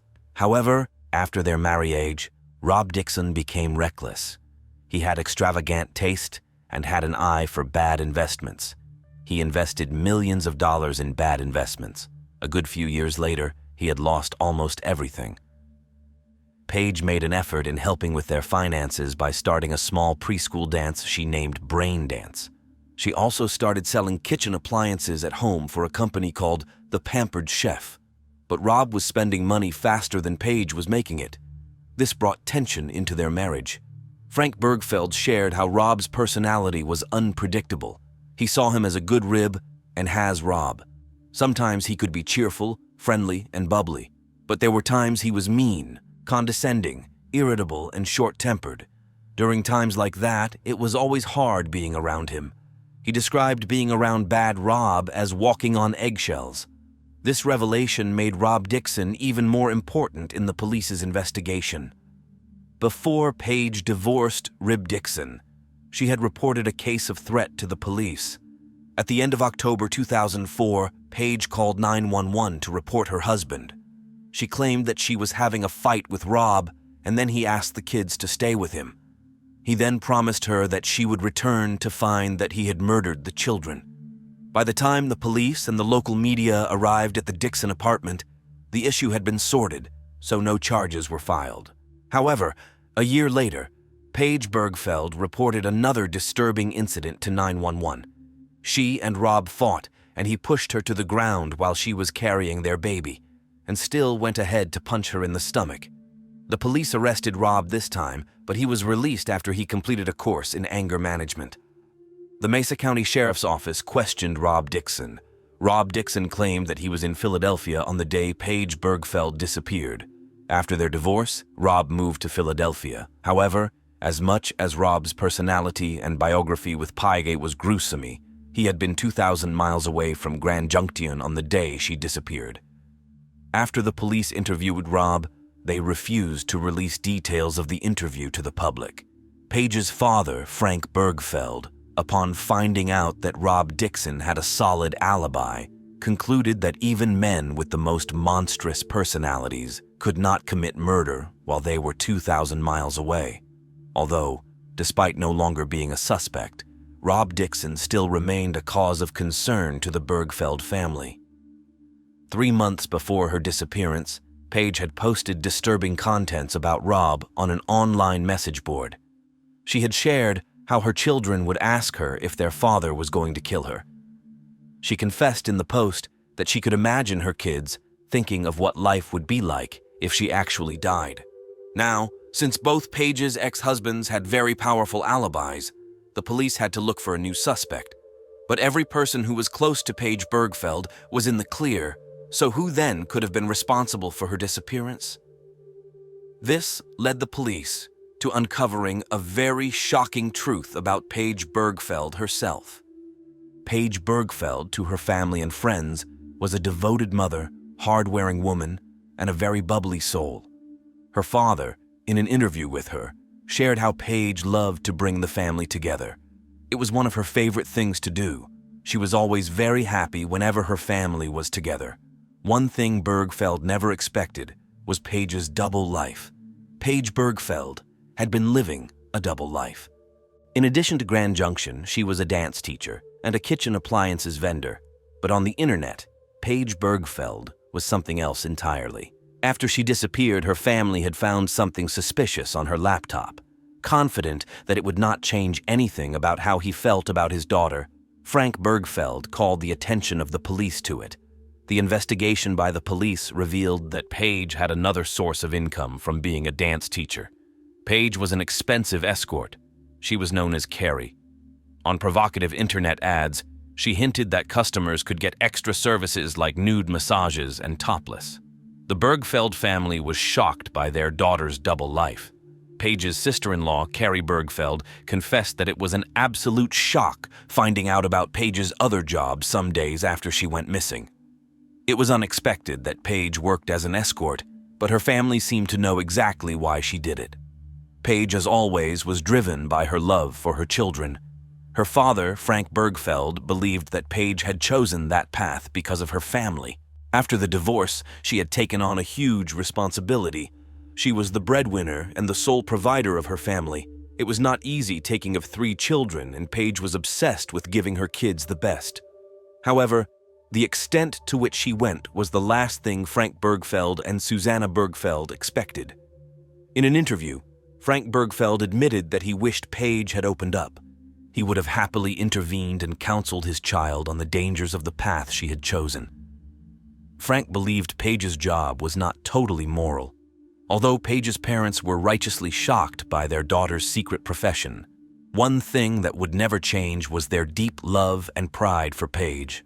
Craig Birgfeld was also confident that Paige had chosen her profession because of her kids. Paige was neck-deep in debt. It was not cheap putting clothes on the back of 3 kids, and on top of that, she had to pay the mortgage. Craig had always found it hard to believe that the little dance school and selling kitchen appliances was lucrative enough to pay off a monthly mortgage of $6,000. Although he had never called anybody's attention to it, he suspected Paige was into something else. However, he had not imagined she would be an escort. Paige's ex-husband had filed for bankruptcy immediately after the divorce. Craig had thought that his sister would be unable to pay the mortgage after a couple of months, as it was a huge amount of money. But Paige succeeded in buying her first home. Craig's wife, Callie, admitted that she had found it very hard to accept that Paige had purchased her first home with her 2 jobs. In an interview, she confessed that she had confronted Paige about it. She shared how she outrightly asked Paige if she had another thing she was doing aside from teaching dance and selling kitchen equipment. Paige confessed to her sister-in-law that she was a stripper. A few years before Paige got married, she had been living in Denver. When she was 21, she stripped at the Mile High Saloon. While she was a stripper, she made around $400,000 per month. Paige told Callie that she stopped when she got married. But apparently, she had not totally left that industry. In the interview, Callie was convinced that Paige drew her inspiration to become an escort from her experience as a stripper. The Mesa County prosecutor, D.A. Pete Hautzinger, confessed that he had never encountered a case like Paige's, even though he had been a prosecutor for 20 years.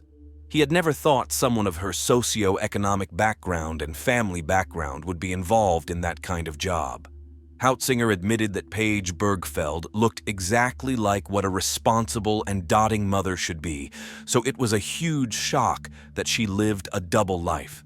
Paige's double life set a deeper investigation on motion. Paige's parents knew that the new discovery was going to be very instrumental in finding out what truly happened to Paige. However, as much as the Birgfeld family wanted a form of closure, they were not sure if they really wanted to know the truth. Craig Birgfeld had shared his fear after a concerned Grand Junction resident, Connie Fluke, organized a search team to find Paige Birgfeld. Fluke had made up her mind to cover Mesa County and fish out Paige. Mesa County Sheriff confessed that Mesa County was a very big place, stretching at over 5,000 miles, with a lot of canyons and woods. There were tons of places to hide a person. However, Connie Fluke was determined. She came up with a strategy to divide and conquer. Each day, she divided the county into manageable, searchable units that can be covered by walking. Fluky had been very helpful to the case. The Birgfeld family admitted that her efforts brought a ray of hope to their minds. Fluky explained in an interview that she was thrilled by the support she got from the people. On the day the search kicked off, she arrived at the venue at 6:15 to set up, and people started arriving by 6:30. They were literally jumping all over her, asking her to assign them to search groups. The efforts of Fluky's search team were promising. However, the success it could bring scared the Birgfeld family. Craig Birgfeld confessed that he was not ready to find out what had happened to his sister. It was not easy for him to hold on to the thought that she was still alive, but the police had an inclination that Paige Birgfeld was never coming back. The reason? They had not figured out yet, but they knew it had something to do with Paige's secret job. The chief district attorney, Dan Rubenstein, the new prosecutor in charge of Paige Birgfeld's case, found a suspect, Lester Ralph Jones, a middle-aged customer of Paige's escort services. Dan Rubenstein was convinced that Ralph Jones had a hand in the disappearance of Paige Birgfeld, but his hands were tied. The district attorney could not prove anything without Paige's body. The investigation began to drag over an awfully long period of time. This became a source of concern for Frank Birgfeld. A concerned father that he was, he believed that the police were deliberately stalling the investigation, and they did not want to find his daughter's killer. It was a welcome development for both the police department and the Birgfeld family when a hiker found the remains of a body in 2012. It was a relief for the district attorney, Dan Rubenstein, when the hiker found Paige's body, as he was already under so much pressure. The Birgfeld family was already so frustrated. However, although the news that Dan Rubenstein had to break to Paige's family was absolutely heartbreaking, it was a blessing. After the hiker found the body, the police department was not sure it was Paige's, but after carrying out necessary tests, the teeth and jaw matched Paige. However, it was shocking that Paige's body had been at the spot the hiker found it. That area was covered during the search organized by Connie Fluke, but no one found Paige's body. The investigation began to drag over an awfully long period of time. This became a source of concern for Frank Birgfeld. A concerned father that he was, he believed that the police were deliberately stalling the investigation, and they did not want to find his daughter's killer. It was a welcome development for both the police department and the Birgfeld family when a hiker found the remains of a body in 2012. It was a relief for the district attorney Dan Rubenstein when the hiker found Paige's body as he was already under so much pressure. The Birgfeld family was already so frustrated. However, although the news that Dan Rubenstein had to break to Paige's family was absolutely heartbreaking, it was a blessing.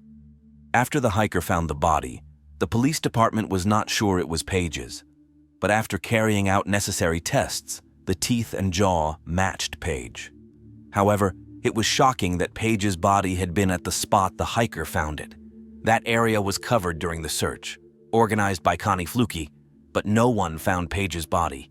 The investigators figured that the murderer must have buried Paige inside a grave deep enough for the search party to miss. Don Rubenstein was happy that he had enough evidence to bring Lester Ralph Jones in. The police could not tell exactly how Paige Birgfeld had died, but they were sure that it was violent. Paige had a fracture in her jaw. The investigators believed that her assailant must have beaten her up. Also, there were remains of duct tape around the corners of her mouth. Paige's jaw fractured shortly before she passed away. This discovery made the items found during the search organized by Connie Fluke make sense. Pieces of documents were found scattered along the highway. Some of the documents had Paige's name, while others had her kids' names. The investigators assumed that the documents must have been flung outside by Paige's kidnapper as he drove her to the spot where he finally took her life. There were other speculations, too. The documents could have been flung outside by Paige as a way of helping people to find her. However, Paige's killer had roamed free 5 years after her terrifying end. Lester Ralph Jones did not have a good reputation, so it was easy to believe that he killed Paige Birgfeld. Don Rubenstein gathered enough evidence against Lester Ralph Jones. During the investigation, the police had found Paige's car on the highway. The car had been burned by a fire the police believed started in the passenger seat. Someone had set Paige's car ablaze deliberately to destroy his DNA samples or any implicating evidence.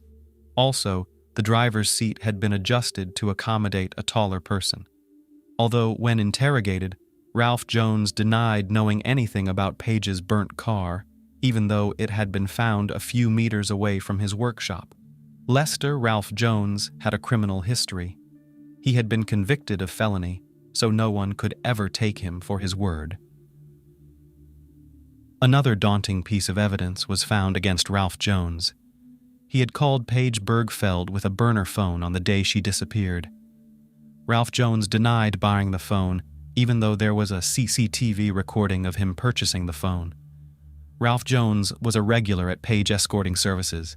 However, Paige did not know he was a cold-blooded murderer. Ralph Jones met his Waterloo after a conversation he had with a local sheriff, Sergeant Art Smith. He had called Ralph Jones to tell him his cars were ready. Sergeant Art Smith had seized 2 cars belonging to Jones. Ralph Jones' response was absolutely unexpected and shocking. It was the response of a man whose guilt was destroying him. Ralph Jones replied, if the sergeant asked him where he would bury a body. This call, along with the other evidence, was the breakthrough the police needed. In November 2014, 7 years after the disappearance of Paige Birgfeld, Lesnar Ralph Jones was arrested and charged with first-degree murder and kidnapping.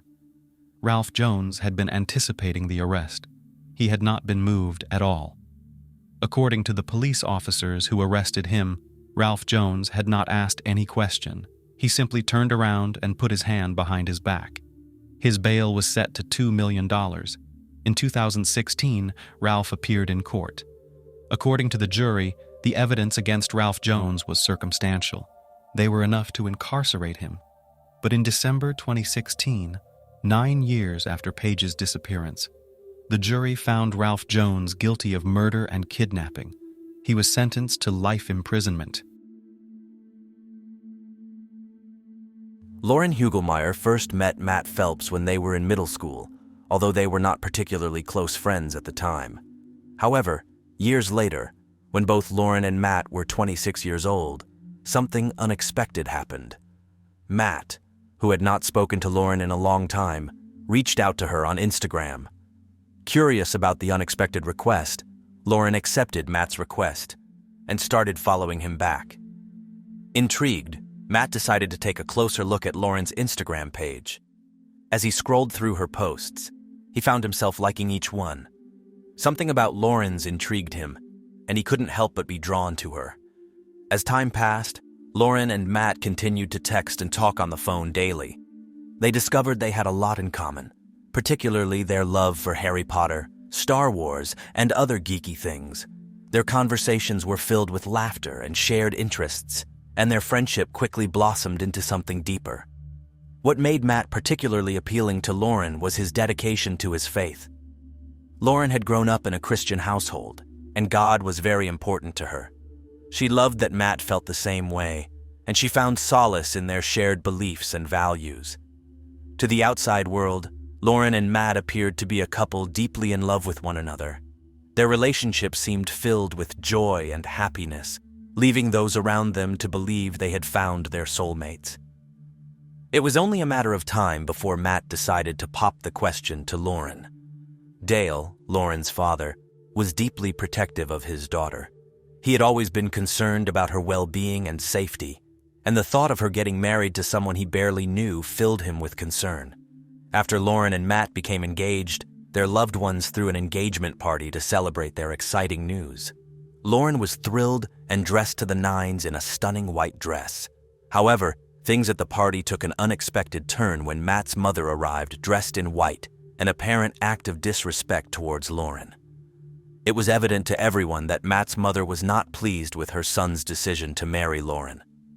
Unable to contain her frustration and disappointment, Lauren approached Matt after the engagement party to confront him about his mother's behavior.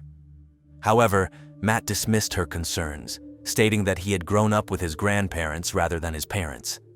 Matt went on to say that he did not have the best relationship with his mother, and that what she thought did not matter to him. After becoming engaged, Lauren and Matt made the decision to relocate to Raleigh, North Carolina in 2016. Despite the change of location, they remained committed to their Christian values and continued to live a life guided by their faith. Matt was employed at an in-home care company. His hard work and commitment were recognized, and he was named Employee of the Month. Lauren was incredibly proud of her husband's dedication and hard work. However, Lauren's contributions were just as significant. She worked diligently to support their life together, often taking up to 4 jobs simultaneously. In addition to her full-time job at a Fortune 500 company, Lauren found ways to contribute further to their financial stability. One of her side hustles involved babysitting. Additionally, she worked in the church nursery, taking care of children while their parents attended services.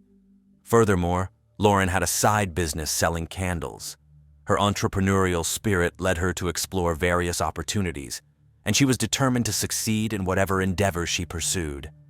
The idea of owning her own business held a particular allure for her, as it offered the potential for financial freedom and the opportunity to create something meaningful.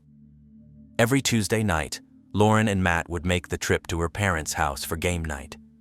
It was a weekly event that they both looked forward to. Matt would always show up on time, eager to spend quality time with Lauren's family. He seemed to enjoy the opportunity to bond and connect with them.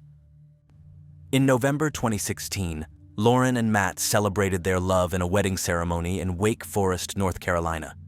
Their special day was filled with joy, laughter, and a touch of their shared passion for nerdy things. One of the cutest touches that made the wedding memorable was incorporating some nerdy stuff Lauren and Matt love. The groomsmen, dressed in dapper suits, each held their lightsabers, transforming the wedding into a Star Wars-themed celebration. Shortly after Matt and Lauren married, cracks started to appear in their relationship. One of the main issues was Matt's discomfort with Lauren's close friendship with a male friend from church.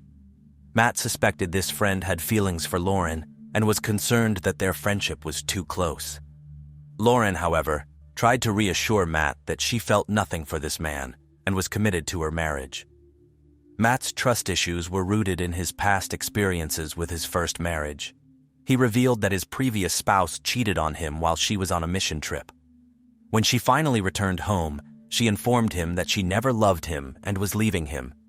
The betrayal and abandonment left Matt deeply wounded and struggling for a long time. According to Matt, the impact of his first marriage was profound, and he described feeling messed up emotionally for a long time. As Lauren and Matt's marriage progressed, Matt seemed increasingly unhappy. His demeanor changed from being upbeat and content to a darker and more depressed state. He seemed stuck in a dark place, and it was evident that something was weighing heavily on him.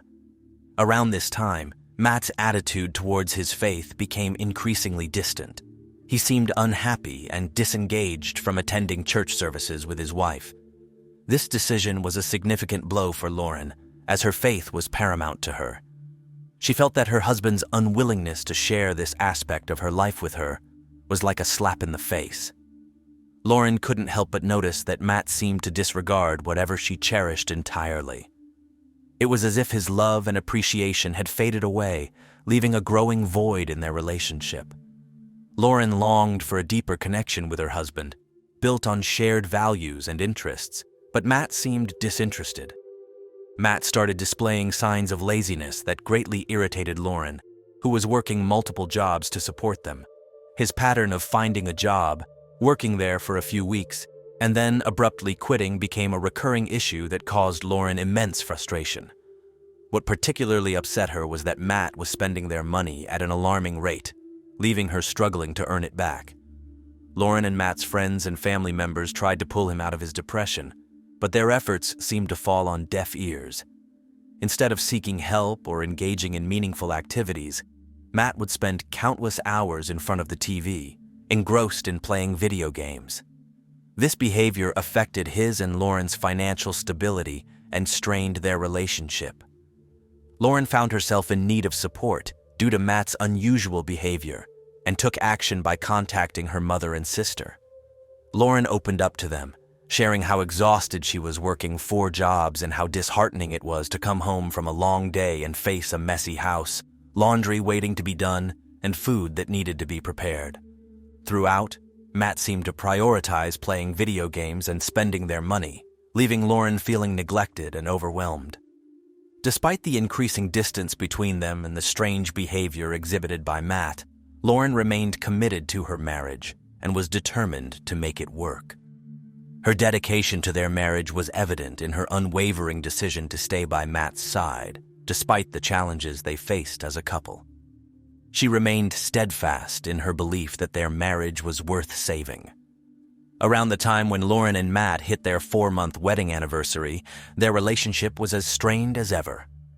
One significant change that raised concerns was Matt's absence from Tuesday night game night at Lauren's family house.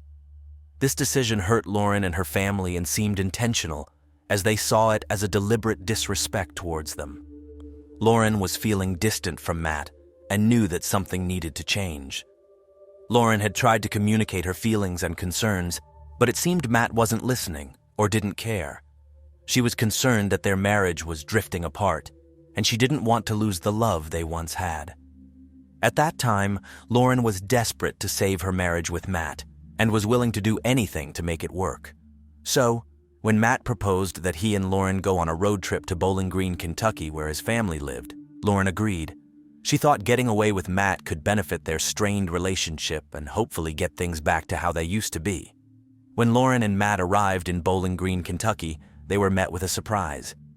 They decided to embark on a trip with Matt's mother, her husband, and his parents. However, things didn't turn out as expected. Despite arriving together, Matt's mother's feelings toward Lauren had not changed, and she continued to give her a chilly reception. Matt's mother maintained an icy demeanor throughout the trip, causing tension within the group. As the trip went on, Matt's mother arranged a photo shoot for the family, and she included Lauren. Lauren was excited to be included in an activity by her mother-in-law, hoping that this would mean a shift in their relationship.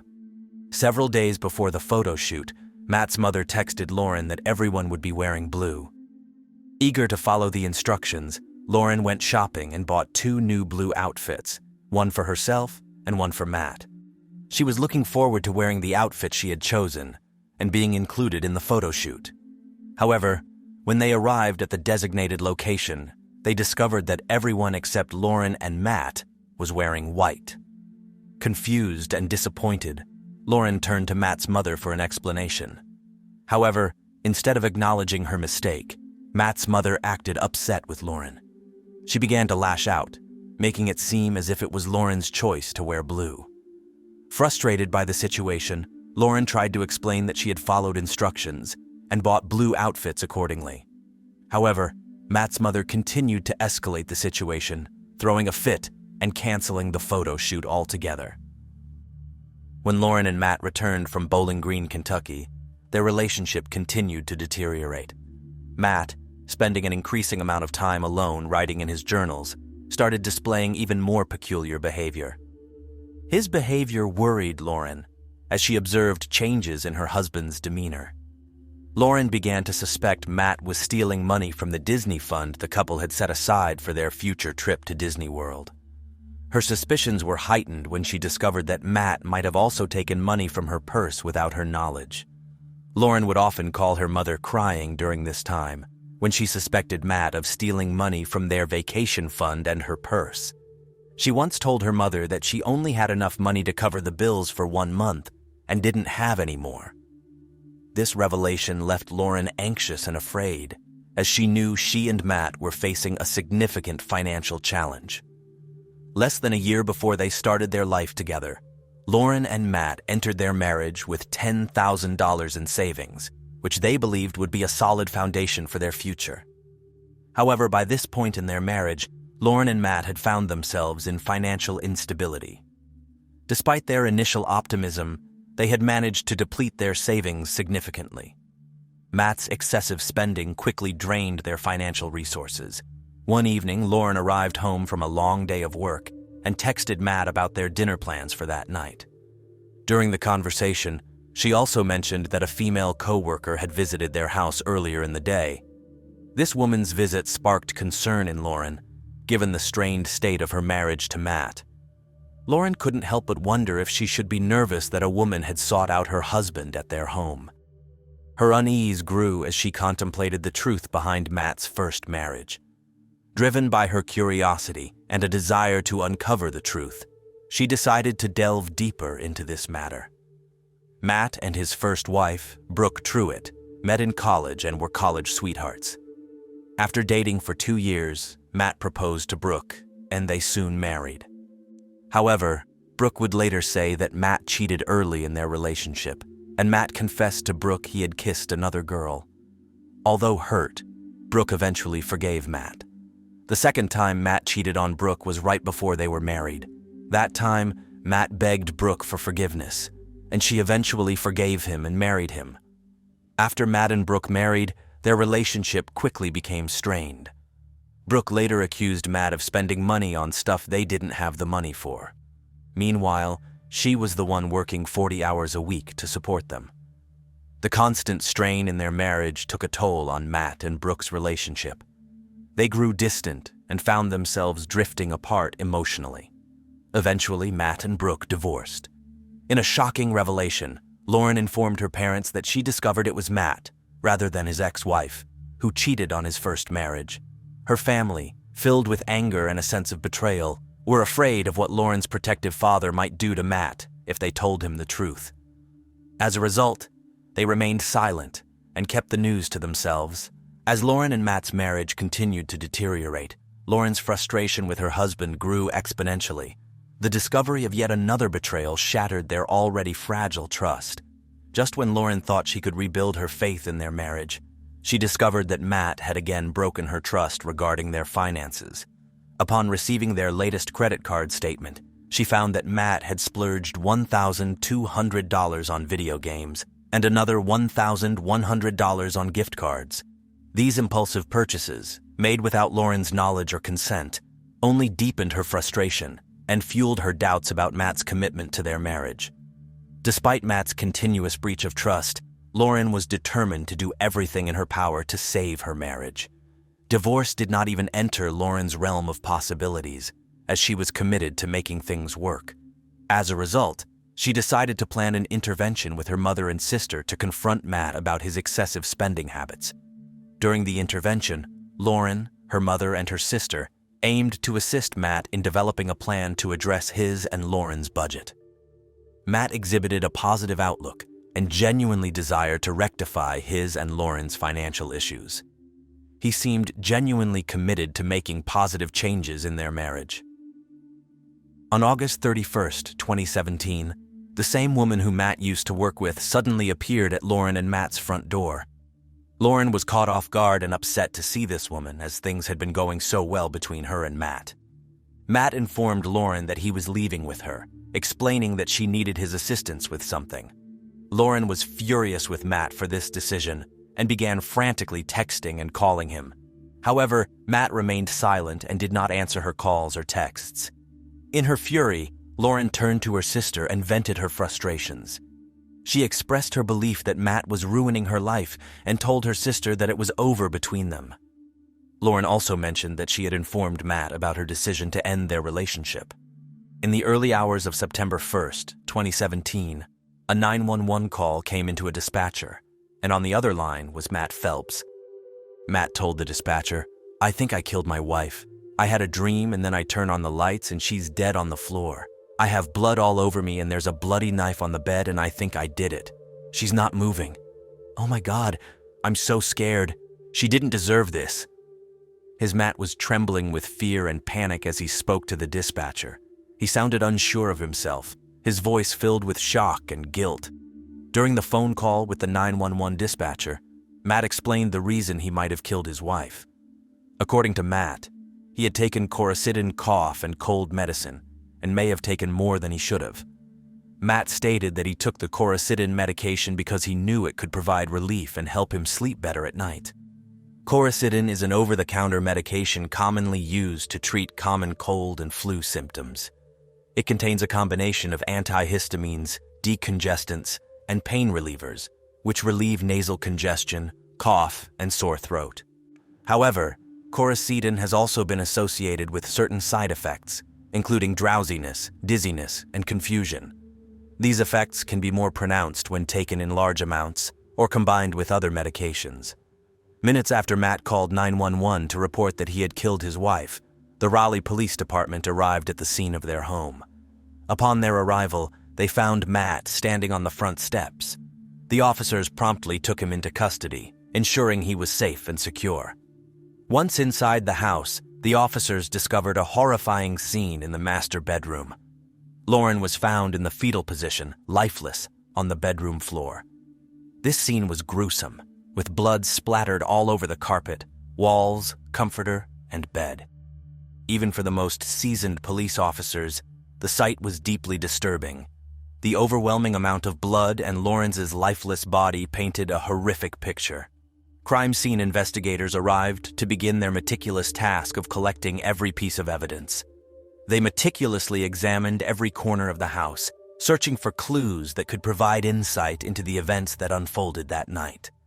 The investigators meticulously documented the scene, taking photographs, collecting samples, and gathering any physical items that appeared to be related to the crime. As the crime scene investigators continued their search for evidence in Matt and Lauren's house, police officers had to make the difficult decision to travel to Lauren's family house and inform them that their beloved daughter was dead. Upon knocking on the door, the officers received a response from Lauren's mom, who asked if there was anything wrong with Lauren. The officer somberly replied, "Yes, there is." With her heart pounding, Lauren's mom pressed further, asking if her daughter was dead. The officer once again answered, "Yes, she is." Overcome with emotion, she dared to ask the most important question. "Did Matt kill Lauren?" With a heavy heart, the officer confirmed her suspicion, uttering, "Yes, he did." After receiving the news that her mother had been killed by her husband, Lauren's sister was awoken by the sound of her mother's piercing screams. Filled with shock and horror, she raced down the stairs. Upon reaching the bottom of the steps, the police officers stood by the front door and confirmed her worst nightmare. Her sister was dead. At the police station, Matt was questioned by the police regarding his involvement in the murder of his wife, but Matt eventually decided to request an attorney. The questioning was halted once Matt made this request, and the police took action. They transported Matt to the hospital to undergo a blood test to determine if he was under the influence of coricidin at the time of the murder. Following the blood test, Matt was transported to the county jail, where he was arrested for murder. After Matt's arrest, the police conducted a thorough examination of his journals and electronic items to determine if they could find any additional evidence pointing towards his motive for murdering his wife. While searching through his internet records, the officers noticed a peculiar pattern in the weeks leading up to Lauren's death. Matthew had been researching topics related to coricidin and the effects of mixing it with alcohol. Police discovered the existence of a secret Instagram account belonging to Matt, where they found numerous posts related to death, the devil, and the infamous movie American Psycho. These posts depicted violent anti-Christian imagery that seemingly contradicted the public image Matt projected of himself. He portrayed himself as an aspiring pastor in public. The toxicology report from Matt came in, and it was revealed that he had a small amount of cold medication in his system. However, it was not at the toxic level that would have caused hallucinations. This discovery provided additional evidence supporting the argument that Matt was lucid and not under the influence of any substances at the time of Lauren's death. Lauren's autopsy report revealed she was asleep on her side when Matt entered the room and stabbed her. After stabbing her once on her side, Matthew proceeded to roll over Lauren and stabbed her multiple times in her face. The autopsy findings also indicated that Lauren fought to save her life. Several wounds were found on her arms, suggesting that she attempted to defend herself. In total, Lauren sustained 123 stab wounds. On October 5, 2018, Matthew Phelps pleaded guilty to the first-degree murder of his wife, Lauren. He was sentenced to life in prison without the possibility of parole. During his sentencing hearing, Phelps addressed his former in-laws, expressing remorse and regret for his crime. Matt acknowledged what he had done expressing his overwhelming feelings of guilt and shame. He referred to himself as a monster and emphasized that his actions were senseless and mindless, lacking any rational justification. Lauren's mother told the court, "Lauren was beautiful inside and out. The actions of Matthew James Phelps have forever changed me."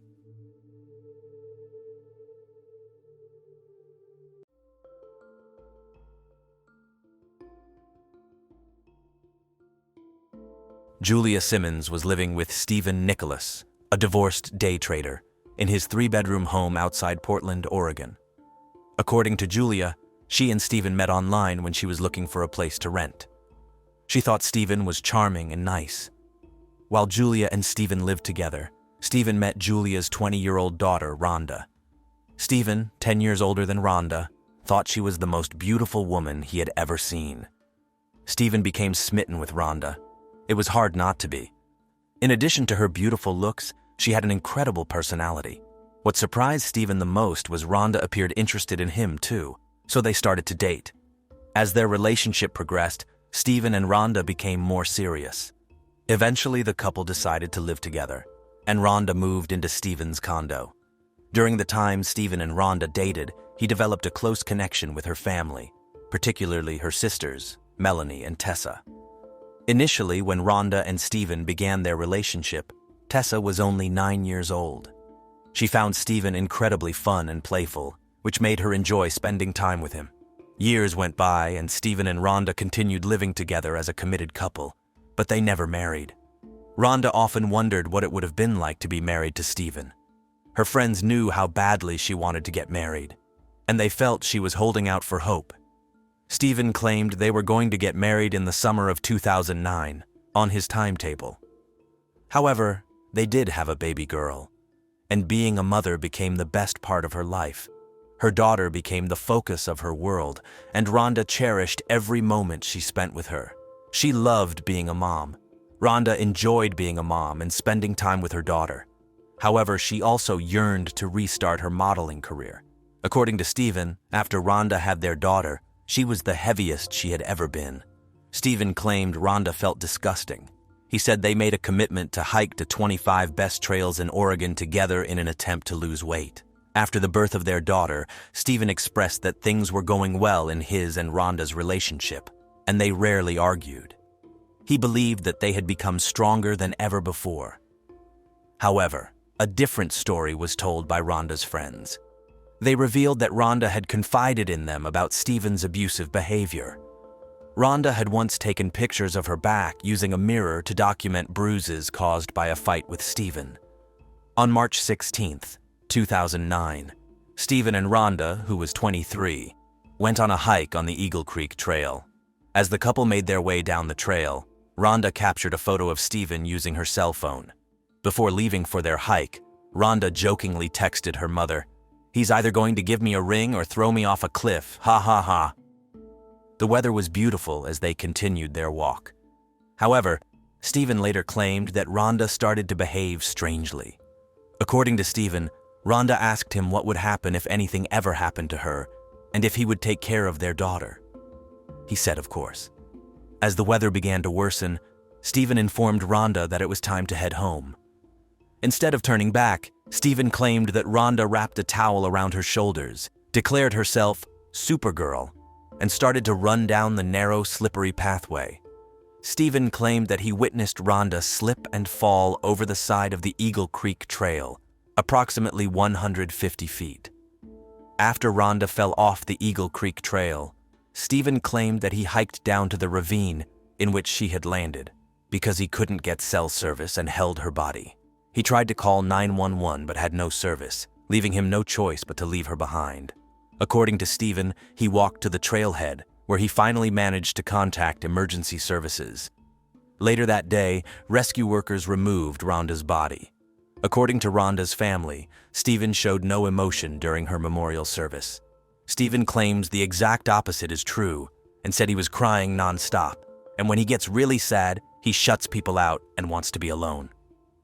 Shortly after Rhonda died, Stephen packed up his and their daughter's things and moved to the other side of Oregon with his daughter to live near his family. This move left Rhonda's family feeling suspicious. Rhonda's family wondered what had happened between the two of them during the moments leading up to Rhonda's death. In 2006, Steven made a decision to relocate from the United States to China. This decision marked the beginning of a new chapter in his life. With his young daughter in tow, Steven decided to settle in Wuxi, a city located approximately 75 miles outside of Shanghai. Steven had lived in China during his first marriage and developed a love for the country and its people. While living in China, Steven was hired to teach English to Chinese business people. His daughter, Rhonda, was adjusting to life in China quickly. Within 2 months of moving there, she had become fluent in Mandarin. Both Steven and his daughter were thriving. During their time in China, Steven met and fell in love with a woman named Landy Yin Yan. Landy and his daughter formed a strong bond, with Landy taking on the role of a mother figure. Steven appreciated how Landy had stepped in and embraced the role of a parental figure to his daughter. After 1 year of dating, Steven decided to take his relationship to the next level by asking Landy to marry him. To his delight, she said yes. In February 2015, Steven and his daughter flew back to the United States, where the couple planned to marry. They decided to have 2 ceremonies, one in America and one in China, to accommodate both of their families and friends. Steven and his daughter arrived in the United States one day before his fiancée. As they got off the plane in San Francisco to catch their connecting flight to Oregon, an officer approached Steven and informed him they needed to detain him because there was something wrong with his bag. Little did he know that this encounter would set off a chain of events that would change his life forever. Minutes later, the police arrived and separated Steven from his daughter. Unbeknownst to him, the entire time he had been living in China, detectives had been working diligently on his girlfriend Rhonda's death investigation. Suspicious circumstances surrounding Rhonda's fall from Eagle Creek prompted them to keep the inquiry going, and they eventually came to the conclusion that Steven was the one who was responsible for her death. Rhonda's mother had been instrumental in keeping the investigation open. She reached out to the detectives all the time, asking for updates. The police arrested Steven at the airport for Rhonda's murder and extradited him to Oregon. After Steven was arrested, he claimed that he thought he was dreaming. Steven hoped he would open his eyes and find himself home in China, with Landy by his side. However, this was no nightmare. This was real life. Steven's bail was initially set at $2 million. He spent the next 14 months behind bars awaiting his trial. The judge reduced Steven's bail to $250,000, and his attorney secured the bond. Then Steven was released with an ankle monitor. When Rhonda's family found out Steven had been arrested for her murder, they were overjoyed at the news, knowing that justice was finally being served. Rhonda's mother, in particular, could not contain her emotions as she heard the news and burst into tears. The arrest of Steven brought a sense of relief and solace to Rhonda's loved ones, who had been mourning her loss for years. After Steven's arrest, his attorney took his investigative team to the Eagle Creek Trail, where Rhonda fell to her death. They wanted to conduct experiments to prove to the court that Rhonda slipped in an accident and was not pushed by Steven. Steven's defense attorney said the Eagle Creek Trail is one of the most hiked areas in the Columbia River Gorge because of the beauty of the area. During one of Steven's preliminary hearings, the medical examiner who performed Rhonda's autopsy after her fall from Eagle Creek determined Rhonda's injuries were all below her waist. This discovery was pivotal to Steven's defense strategy, as it provided them with an opportunity to argue that Rhonda had taken her own life. Steven's defense team argued that the impact of hitting the ground caused Rhonda's broken pelvis and evidence she had fallen feet first rather than tumbling head over heels, which would suggest she had been pushed. In addition to presenting evidence regarding Rhonda's injuries, the defense team also sought to utilize notes from her therapy sessions as evidence. These notes stated that Rhonda was depressed, but never expressed thoughts of taking her own life. Furthermore, Rhonda herself had described her relationship with Steven as a loveless state. Steven's defense team argued that Rhonda's depression and description of her relationship were indicators that she had chosen to take her own life. By presenting this evidence, they aimed to cast doubt on the prosecution's theory that Steven had pushed Rhonda, causing the injuries that led to her death. Steven later claimed that Rhonda was depressed and attempted to take her life multiple times before they ever met. Rhonda's family denied these allegations and accused Steven of lying. Her loved ones claimed Steven was blaming Rhonda for taking her life to get the attention off of him because he murdered her. According to Steven, Rhonda also struggled with substance abuse since the age of 12. He alleged that she tried various drugs and had experimented with a wide range of substances. However, the medical examiner's report revealed only the presence of slight traces of marijuana and the prescription medication for anxiety and depression that Rhonda was taking due to struggles with postpartum. Disturbing evidence emerged during the preliminary hearings into Rhonda's murder, shedding light on the involvement of Steven. It was revealed that Steven had been involved in a romantic relationship with Rhonda's 16-year-old sister, Melanie. This revelation raised eyebrows as Steven was in his 30s while Melanie was still a minor. The state presented the court with the argument that Steven's inappropriate relationship with Melanie could potentially be a motive for murdering Rhonda. Rhonda had become aware of her husband's actions behind her back, leading to tensions and a possible motive to kill her. After Steven was arrested for Rhonda's murder, he was indicted on 2 counts of third-degree sexual assault and 3 counts of third-degree sodomy regarding his relationship with Melanie Casto, his girlfriend Rhonda's sister. While awaiting trial for Rhonda's murder in 2005, Steven pleaded guilty to 2 counts of sexual abuse. The statement signed by Steven read, "I had sexual intercourse with Melanie Casto twice."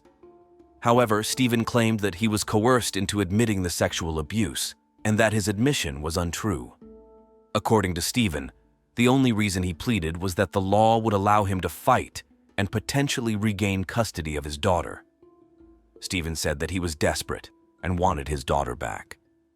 On the other hand, the state claimed that the relationship between Steven and Melanie lasted over 4 years. Later, Steven would admit he did have a sexual relationship with Rhonda's teenage sister. The state presented a text message Rhonda sent to her teenage sister Melanie, who had an illicit relationship with Steven before she and Steven went on that fateful hike on Eagle Creek the day she fell to her death. In the text message, Rhonda referred to Steven as a piece of garbage and said Steven used Melanie to hurt Rhonda. Rhonda's mother stated Rhonda knew that Steven was trying to drive a wedge between Rhonda and Melanie. She claimed Rhonda loved her little sister and wanted to repair their relationship. According to the state, not all was well in the relationship between Rhonda and Steven, as Steven claimed. The court was provided with more evidence indicating that Steven had a deviant sexual past. It was revealed that just 6 months after the mother of his daughter, Rhonda, passed away, Steven was arrested and charged with 5 counts of sexual abuse for allegedly touching a 13-year-old girl. Steven refuted these allegations, maintaining his innocence. However, he later admitted to sending a sexually suggestive text message and a picture with his shirt off to the victim. He acknowledged the inappropriate nature of his actions and pleaded guilty to 1 count of sexual harassment. At one of Steven's preliminary hearings, the state presented the court with photos taken by Rhonda, documenting her bruised back. Rhonda's best friend said she witnessed Rhonda and Steven fight a few times when she was on the phone with Rhonda and could hear them arguing in the background. In addition to these photos, the court also heard testimony from Steven's ex-wife, who claimed that he had attempted to suffocate her and throw her over the railing of their 8th-floor apartment in November 2003. Steven was not charged with any crime in China in relation to this incident, and he denied the allegations. Rhonda's family firmly believes that her boyfriend, Steven, was responsible for her death. They feel he murdered her to cash in on a life insurance policy that he had taken out on her, which he had recently increased. Her mother expressed her suspicions, stating that Steven had lost a substantial amount of money through day trading the previous year and was not financially stable. Furthermore, everyone who knew Rhonda can attest to the fact that she had a deep love for her 9-month-old daughters, and there is no way she would have taken her own life by jumping from Eagle Creek. In May 2017, Rhonda's family was shocked and horrified when they learned that the state had arranged a meeting with the defense and had come to an agreement. Steven pleaded guilty to the lesser charge of criminally negligent homicide. Although the state believed he had murdered her, they knew the case against him was weak due to the lack of physical evidence proving he had pushed her from the trail at Eagle Creek. Steven was given credit for the time he served while awaiting trial. However, he had to remain on parole for 3 years. Steven had his ankle monitor removed and was released from custody. To Rhonda's family and friends, Steven taking a plea deal was not justice. They felt that he should have faced harsher consequences for his actions. During Steven's sentencing hearing, Rhonda's sister made an impact statement.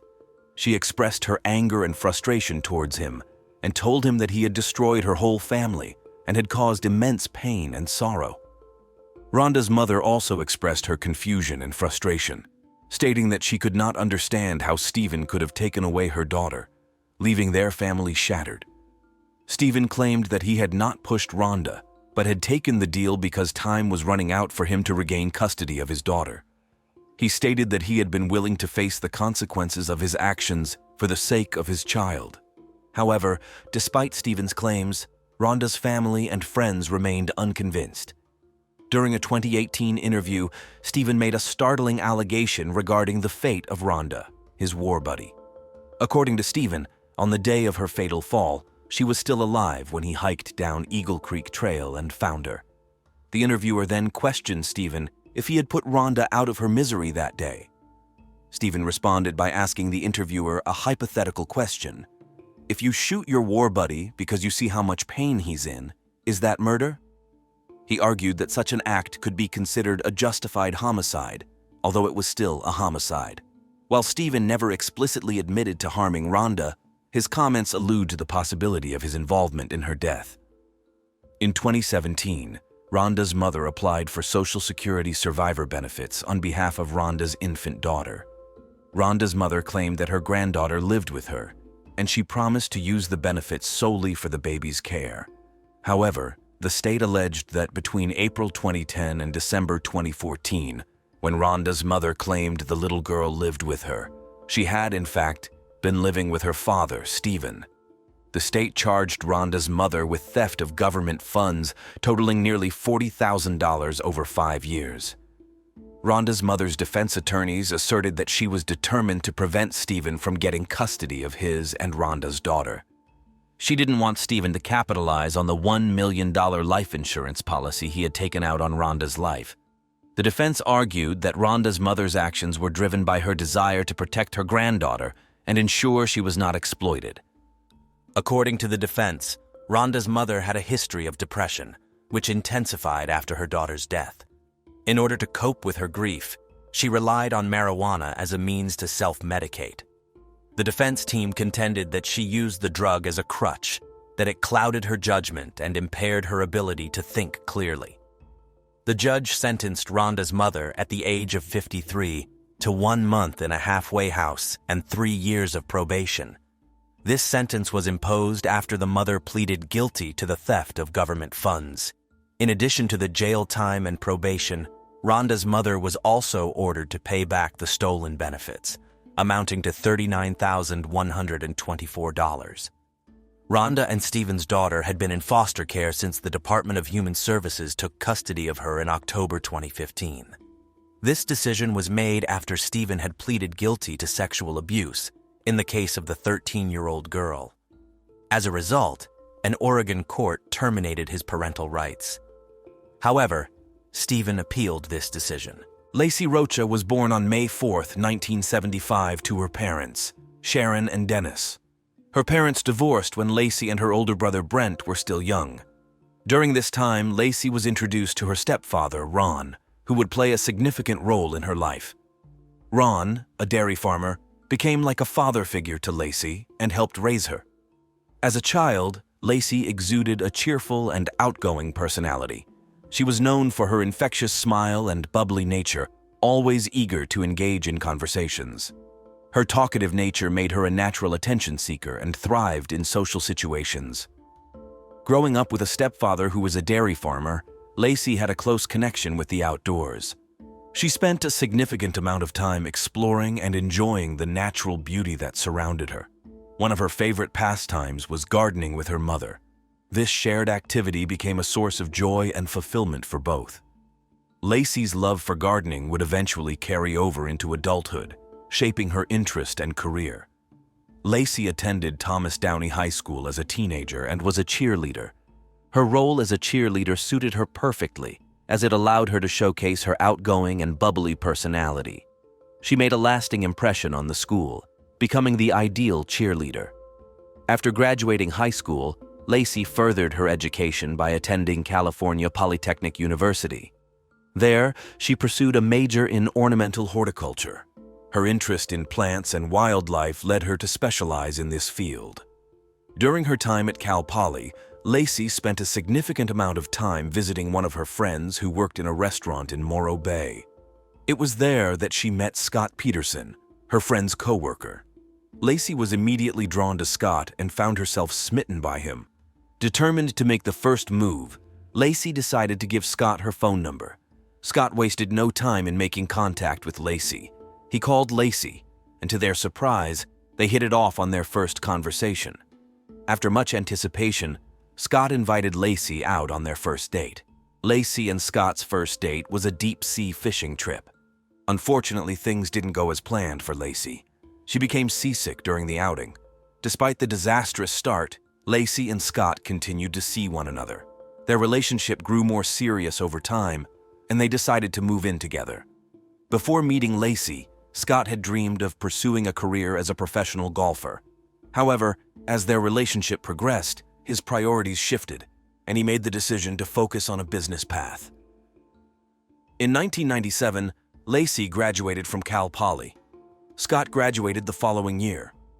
Their graduation marked the beginning of a new chapter in their lives, with their future seemingly filled with endless possibilities.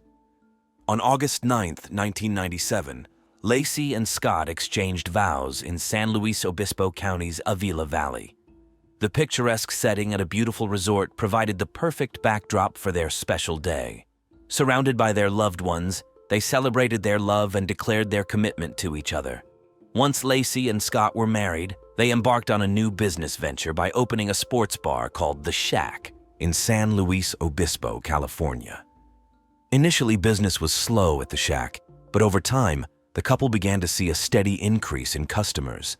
The weekends were often packed with patrons. In 2000, after several years of successful operation, Lacey and Scott made the difficult decision to sell The Shack. While the bar had provided them with a good source of income, they decided it was time to move on and explore new opportunities. After carefully considering their options, they finalized the sale of The Shack and relocated to Lassie's hometown of Modesto, California. Lacey and Scott purchased a 3-bedroom, 2-bath home in an upscale neighborhood in October 2000. After Lacey and Scott moved to Modesto, California, she took a part-time job as a substitute teacher. On the other hand, Scott was employed by a European fertilizer company branch. As a diligent and dedicated wife, Lacey dedicated her time and efforts to be the best partner possible for Scott.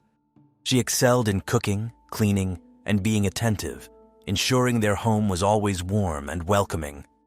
In 2002, the couple received exciting news. They were expecting a baby. The pregnancy due date was set for February 10, 2023. Upon learning the gender of the baby, they excitedly announced that Lacey and Scott were expecting a boy. They eventually settled on the name Connor for their little bundle of joy. On December 24, 2002, Scott claimed he left the house to fish at the Berkeley Marina at 9:30 a.m. According to Scott, Lacey had a busy day ahead of her when he left.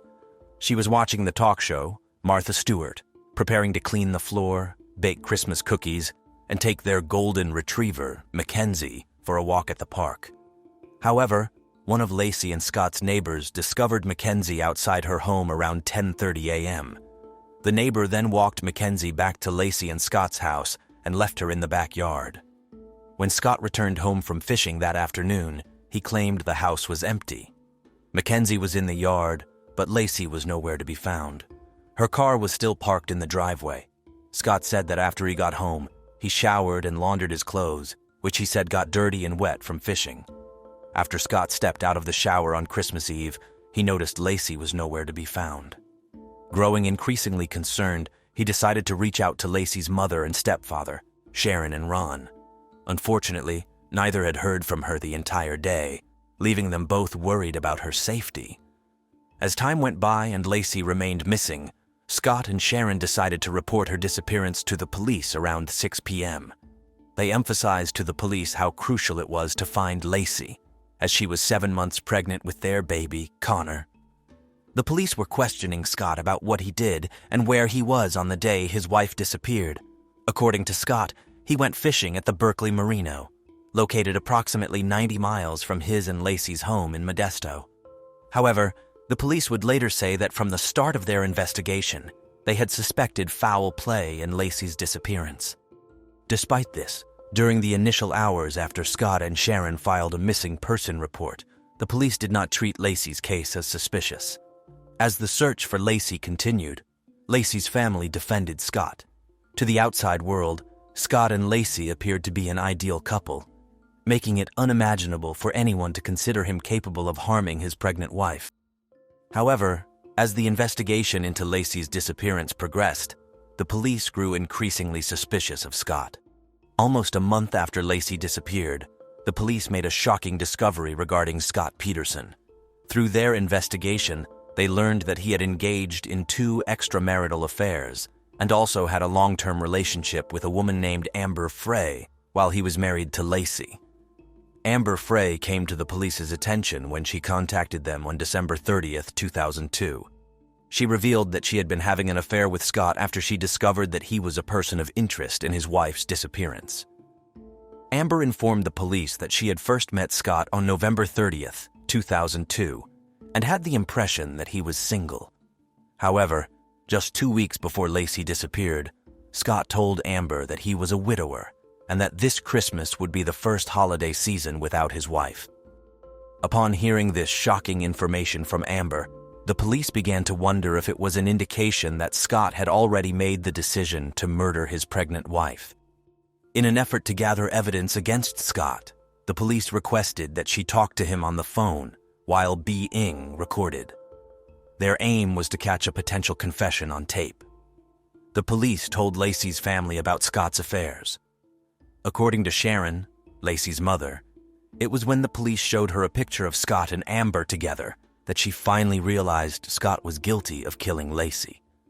Several days after Lacey's family learned about Scott's extramarital affairs, they announced that they would no longer support him. During the time Lacey went missing, the search for her was extensive and involved various resources. Police on horseback, canine units, bikes, and water rescue units on rafts were all utilized to help locate the missing pregnant woman. The involvement of not only the police, but also Lacey's loved ones and many volunteers made the search for her even more comprehensive. Over 900 people showed up during the first 2 days to assist in the search. At a press conference, one of the police officers working on Lacey's case expressed doubts that Lacey had left her house on December 24th, 2002, of her own free will. Lacey's disappearance became a media sensation, and the story of a beautiful, devoted wife and daughter missing from her home on Christmas Eve was captivating for tabloids. The spotlight on Lacey's case intensified as the public sought answers and speculated about her disappearance. After Lacey Peterson went missing on December 24, 2002, a reward of $25,000 was initially offered for any information leading to her safe return. However, as time went on with no leads, the amount was increased to $500,000. In an effort to raise awareness and gather information, posters of Lacey were prominently displayed in Modesto, California. One of Lacey's friend's husbands created a website to help spread the news. Several months after Lacey Peterson disappeared, a couple walking their dog on April 13, 2003, came across a horrifying discovery in a marshy area of the San Francisco Bay at Richmond's Point Isabel Regional Shoreline Park. They discovered the decomposing body of a male infant. The following day, another person found the body of a pregnant woman on the shore of the east side of the bay shore. This area was approximately 1 mile away from where the baby was found.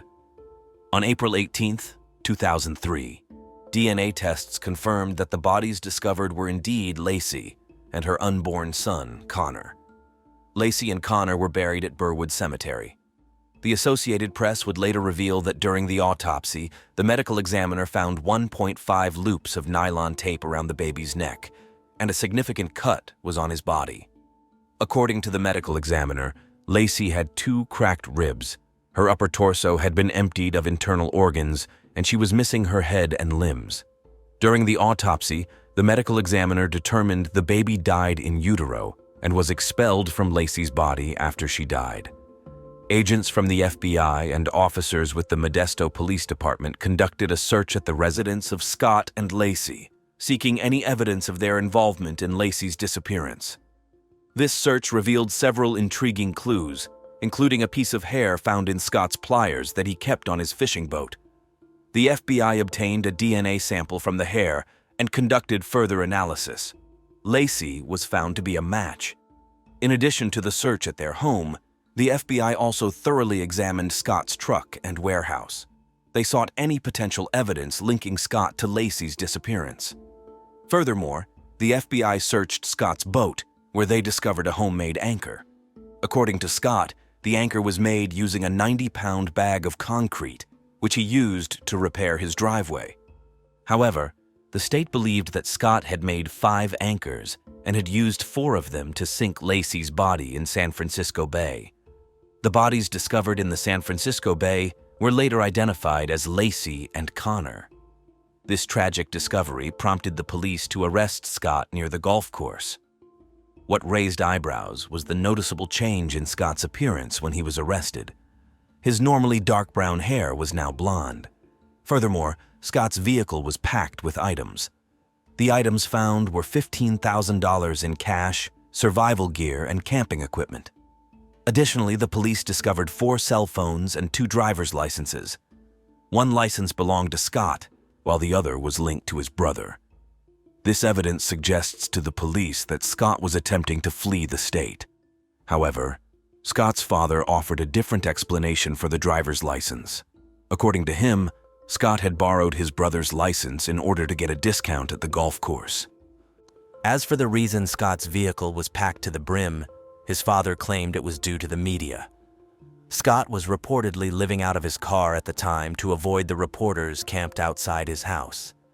Scott's trial began 1 year after his arrest in June 2004. During the opening arguments, the state presented its case to the jury, asserting that they knew Scott had killed Lacey due to his affair with Amber Frey. The state emphasized Scott's behavior in the days before and after Lacey was reported missing, highlighting inconsistencies in his statement to police. On the day Lacey was reported missing, Scott initially told police that he had been fishing, but later told people that he had been golfing. Additionally, the state pointed to Scott's request to the police if they had used cadaver dogs to investigate a park where Lacey was supposed to walk their dog. The implication of this request was that Scott was already aware of the potential crime scene and was trying to cover his tracks. Scott's defense attorneys made a compelling argument in court during their opening statements. His attorney argued that just because Scott had a track record of cheating on his wife did not automatically make him guilty of her murder. They asserted that Scott would not sacrifice his entire life for someone with whom he had only 4 dates. Additionally, the defense put forth the notion that Lacey's hair could have been found in Scott's boat due to a previous visit to the marina with Scott. During Scott's trial, 2 relatives of Lacey's testified and said that Scott did not show any emotion during the time his pregnant wife was missing. A realtor also testified that Scott approached her in January, 1 month after Lacey disappeared, trying to sell the couple's home. Additionally, a salesman testified that Scott traded in Lacey's car after she went missing. To the state, all of this was evidence of Scott's guilt. Amber Frey took the witness stand and spoke to the court about her affair with Scott.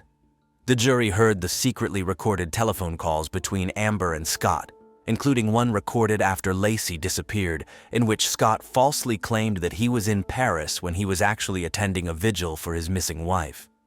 During the trial, a hydrologist and an expert on tides of the San Francisco Bay testified that Lacey's body could have been dumped in the area where Scott told police he was fishing on the day Lacey disappeared. The defense in Scott's murder case argued that there was a lack of credible evidence linking him to the crime. They contended that someone had kidnapped Lacey on Christmas Eve 2002 and held her captive until she gave birth to Connor. Afterward, the killer disposed of both bodies in the San Francisco Bay. His attorney argued that there was no evidence to connect Scott to the crime directly, and that other potential suspects could have been responsible. During Scott's trial, a juror was removed and replaced with an alternate juror due to misconduct. The dismissed juror had conducted independent research on the case, which is a violation of legal procedures. In addition to the juror being removed, the foreman also asked to be removed from the case. His request was taken seriously, and it was decided that his removal was necessary to maintain a fair and just trial. On November 12, 2004, a jury in California convicted Scott of 2 counts of murder. The charges were first-degree murder for the killing of his wife, Lacey, and second-degree murder for the killing of their unborn son, Connor. Lacey's murder, in particular, was classified as first-degree murder with special circumstances due to the involvement of the fetus. This classification meant that Scott faced the possibility of the death penalty. After Scott was convicted of the murders, the penalty phase of his trial began. This phase of the trial focused on determining the appropriate punishment for the crimes. During this phase, the jury was required to consider various factors, including Scott's criminal history, aggravating circumstances, and mitigating circumstances. The jury unanimously decided that Scott should be sentenced to death. Following the jury verdict, the judge reviewed the evidence and affirmed the jury's decision. He determined that Lacey's murder was cruel, uncaring, heartless, and callous. Because Scott was on death row, his sentence was automatically appealed. Consequently, his case was heard by the California Supreme Court in June 2020. Scott's defense attorneys presented several arguments during the appeal.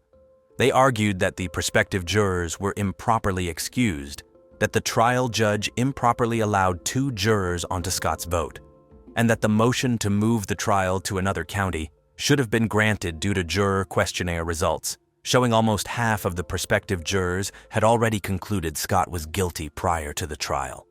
However, the state asserted that there was no evidence that a juror was improperly dismissed, and no credible claim that any of the 12 jurors who decided Scott's fate were impartial. In August 2020, the United States Supreme Court upheld the conviction of death row inmate Scott, but overturned his death sentence. The following year, the judge ordered Scott to be resentenced to life imprisonment without the possibility of parole. As a result of this decision, Scott was transferred from San Quentin State Prison, where he had been on death row, to Mule Creek State Prison in Ione, California. This transfer was in accordance with the judge's order. On April 1, 2004, President George W. Bush signed the Unborn Victims of Violence Act into law. During the signing ceremony, Lacey's mother and stepfather were present, standing alongside President Bush as they witnessed the legislation being put into effect. This legislation, also known as Lacey and Connor's Law, aimed to provide legal protection for unborn children in cases of violence committed against their mothers. The UVVA recognized that an unborn child has a separate legal existence from his or her mother, making it a crime to harm or kill the unborn child while committing a crime against a pregnant woman. It recognized that an unborn child should be considered a victim of violence, deserving of the same rights and protections as any other person. Mary Katherine Higdon was born in 1994 and was a happy child who was always running around, laughing and having a good time. She was known for her sense of humor and would often bring laughter to the room with her witty remarks and impersonations. One of her favorite pastimes was walking around town with her pet frog, which she would proudly parade on a shoestring. Her love for nature and animals was evident from an early age, and she spent countless hours exploring the outdoors and observing the beauty of nature. In addition to being entertaining, Mary had a passion for performing. She often put on plays for her family, captivating everyone with her creativity and imagination.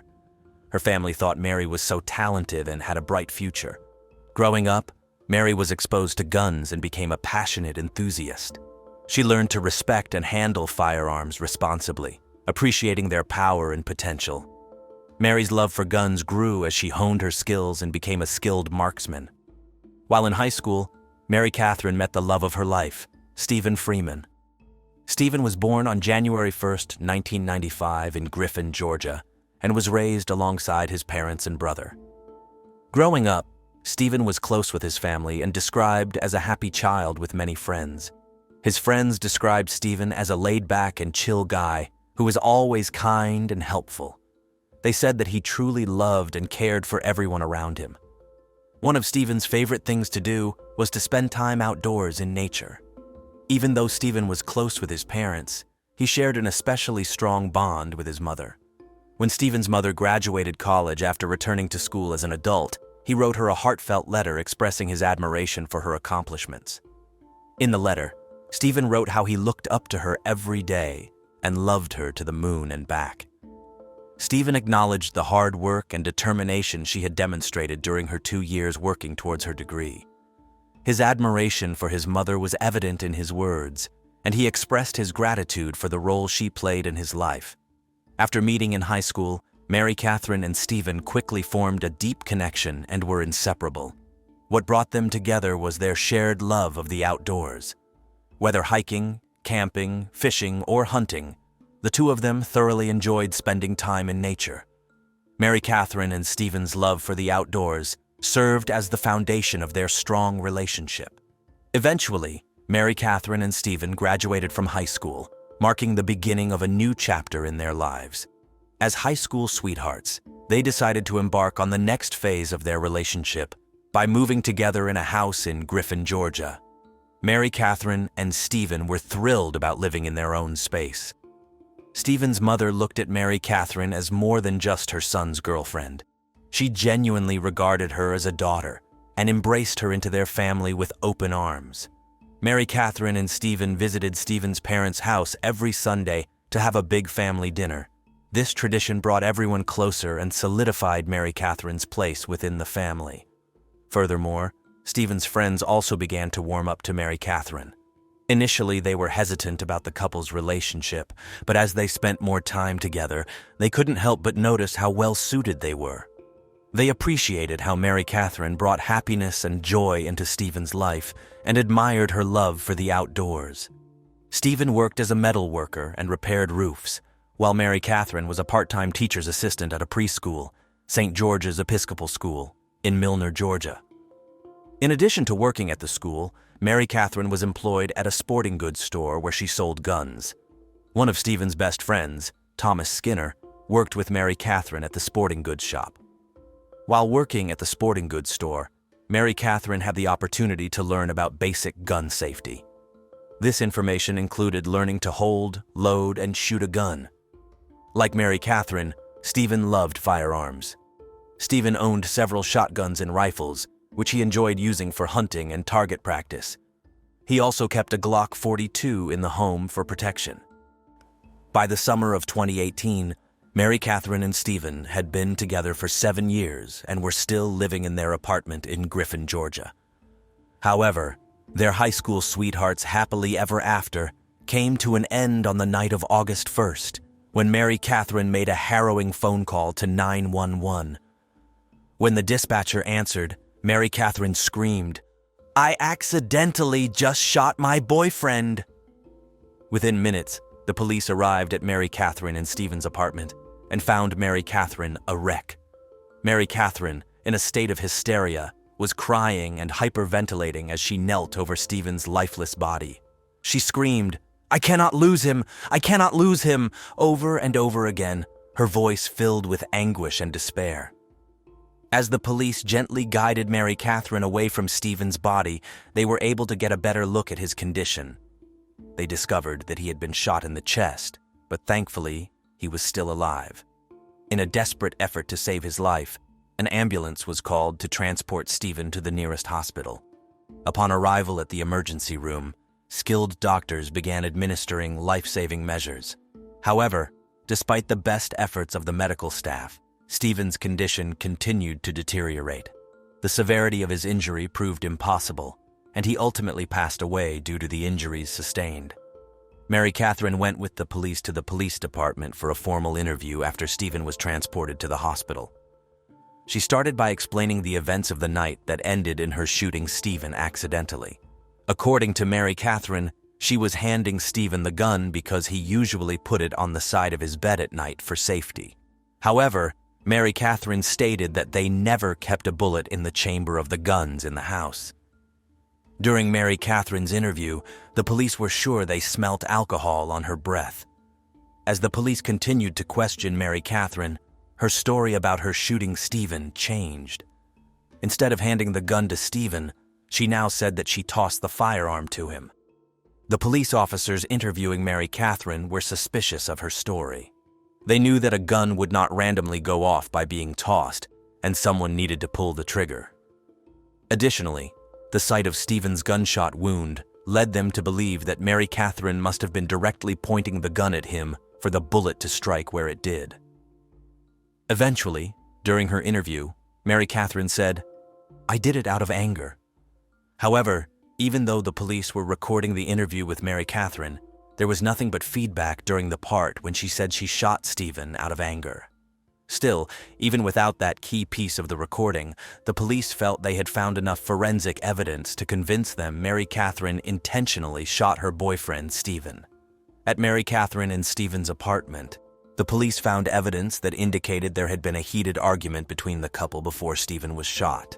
Scattered food throughout the house clearly showed that an altercation had occurred.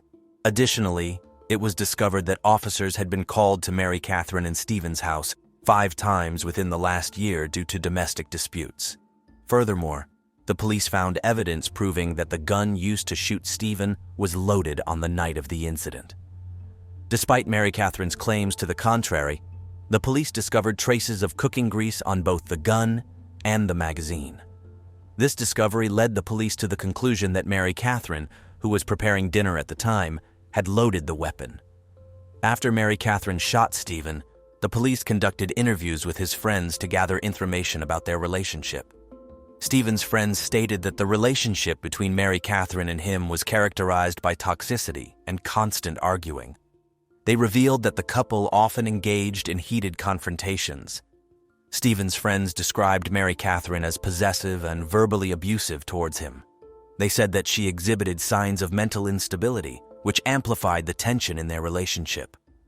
Whenever Steven left their apartment to seek space away from Mary Katherine, she would relentlessly text and call him, to the point he had to block her. One of the friends disclosed that Steven confided in him that Mary Katherine had pulled a firearm on him at least 3 times in the past. However, Steven refrained from reporting these incidents to the police, fearing that Mary Katherine would get in trouble. Steven's friend emphasized that Steven's primary concern was ensuring Mary Katherine's well-being, even in the face of his safety.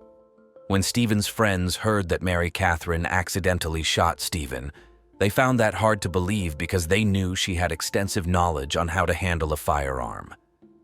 3 months before Mary Katherine shot Steven texted a friend saying that Mary Katherine was running around outside, screaming at the top of her lungs and attempting to shoot him and herself.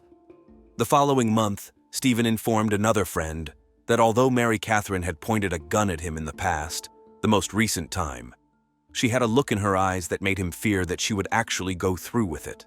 Steven's friends reported to the police that by July 2018, he was tired of Mary Katherine's behavior and had been contemplating leaving her after 7 years. His plan was to move to a different town while she was out one day without informing her. He feared what might happen if she knew he was leaving her. Police discovered a series of text messages from July 30th, 2018, 2 days before Mary Katherine fatally shot Steven. The first text message sent by Steven to Mary Katherine on July 30th read, "Good morning, beautiful. Don't forget." Mary Katherine responded by saying, "Have a great day." Steven then replied, "You too, love you." However, the police also discovered that the following night, July 31st, Steven spent the evening at a friend's house and did not return Mary Katherine's texts or calls because the couple was fighting. On the night of the shooting, August 1st, Mary Katherine was at home preparing dinner, but Steven was not there. She reached out to Steven's mother, who informed her that Steven was with his friend. Angry at Steven, Mary Katherine started driving to his friend's. She knew where he was, and she wanted to confront him.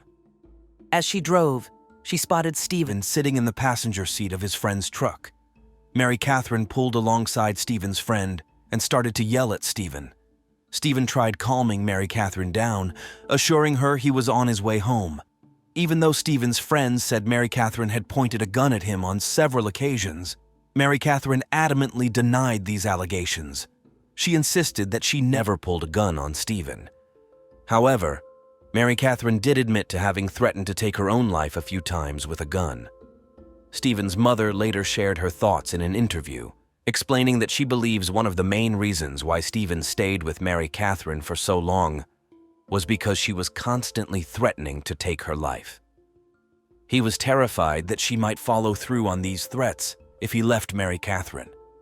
According to Mary Katherine, on the night of the incident that led to Steven's shooting, it was Steven who escalated the situation and became violent.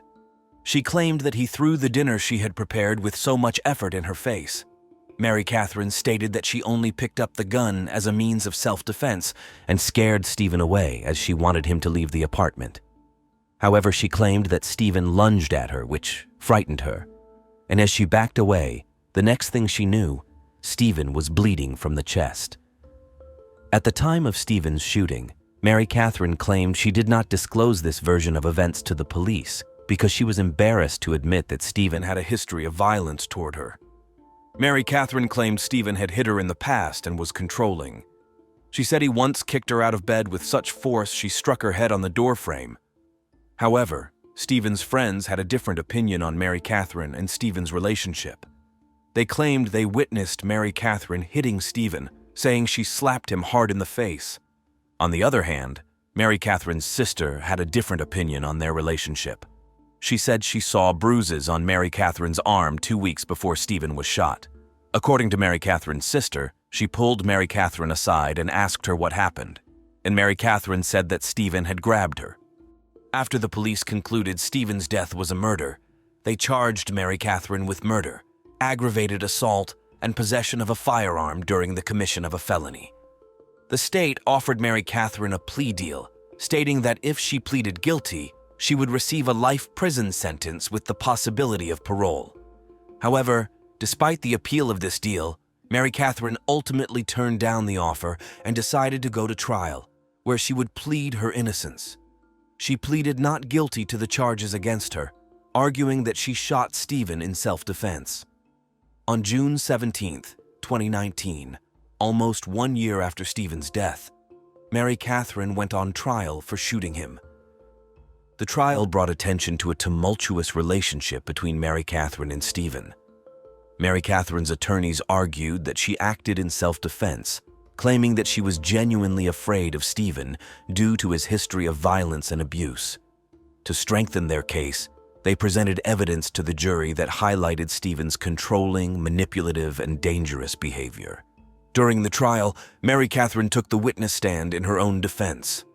In her emotional testimony, Mary Katherine opened up about the constant abuse she suffered at the hands of Steven. She described a pervasive pattern of abuse that spanned multiple forms, including physical, mental, emotional, verbal, and sexual. Mary Katherine testified that Steven would hit her, verbally humiliate her, and subject her to degrading treatment whenever the opportunity presented itself. According to Mary Katherine, Steven subjected her to every type of abuse he could. She shared incidents where Steven would smack her around and verbally abuse her, telling her to do better and be better. The physical and emotional toll of the abuse had left her feeling trapped and fearful for her life. Mary Katherine believed that Steven's actions constantly threatened her well-being and safety. Mary Katherine's defense presented evidence in the form of a text message Steven sent to Mary Katherine in which he wrote, "You're going to get punished when I get home."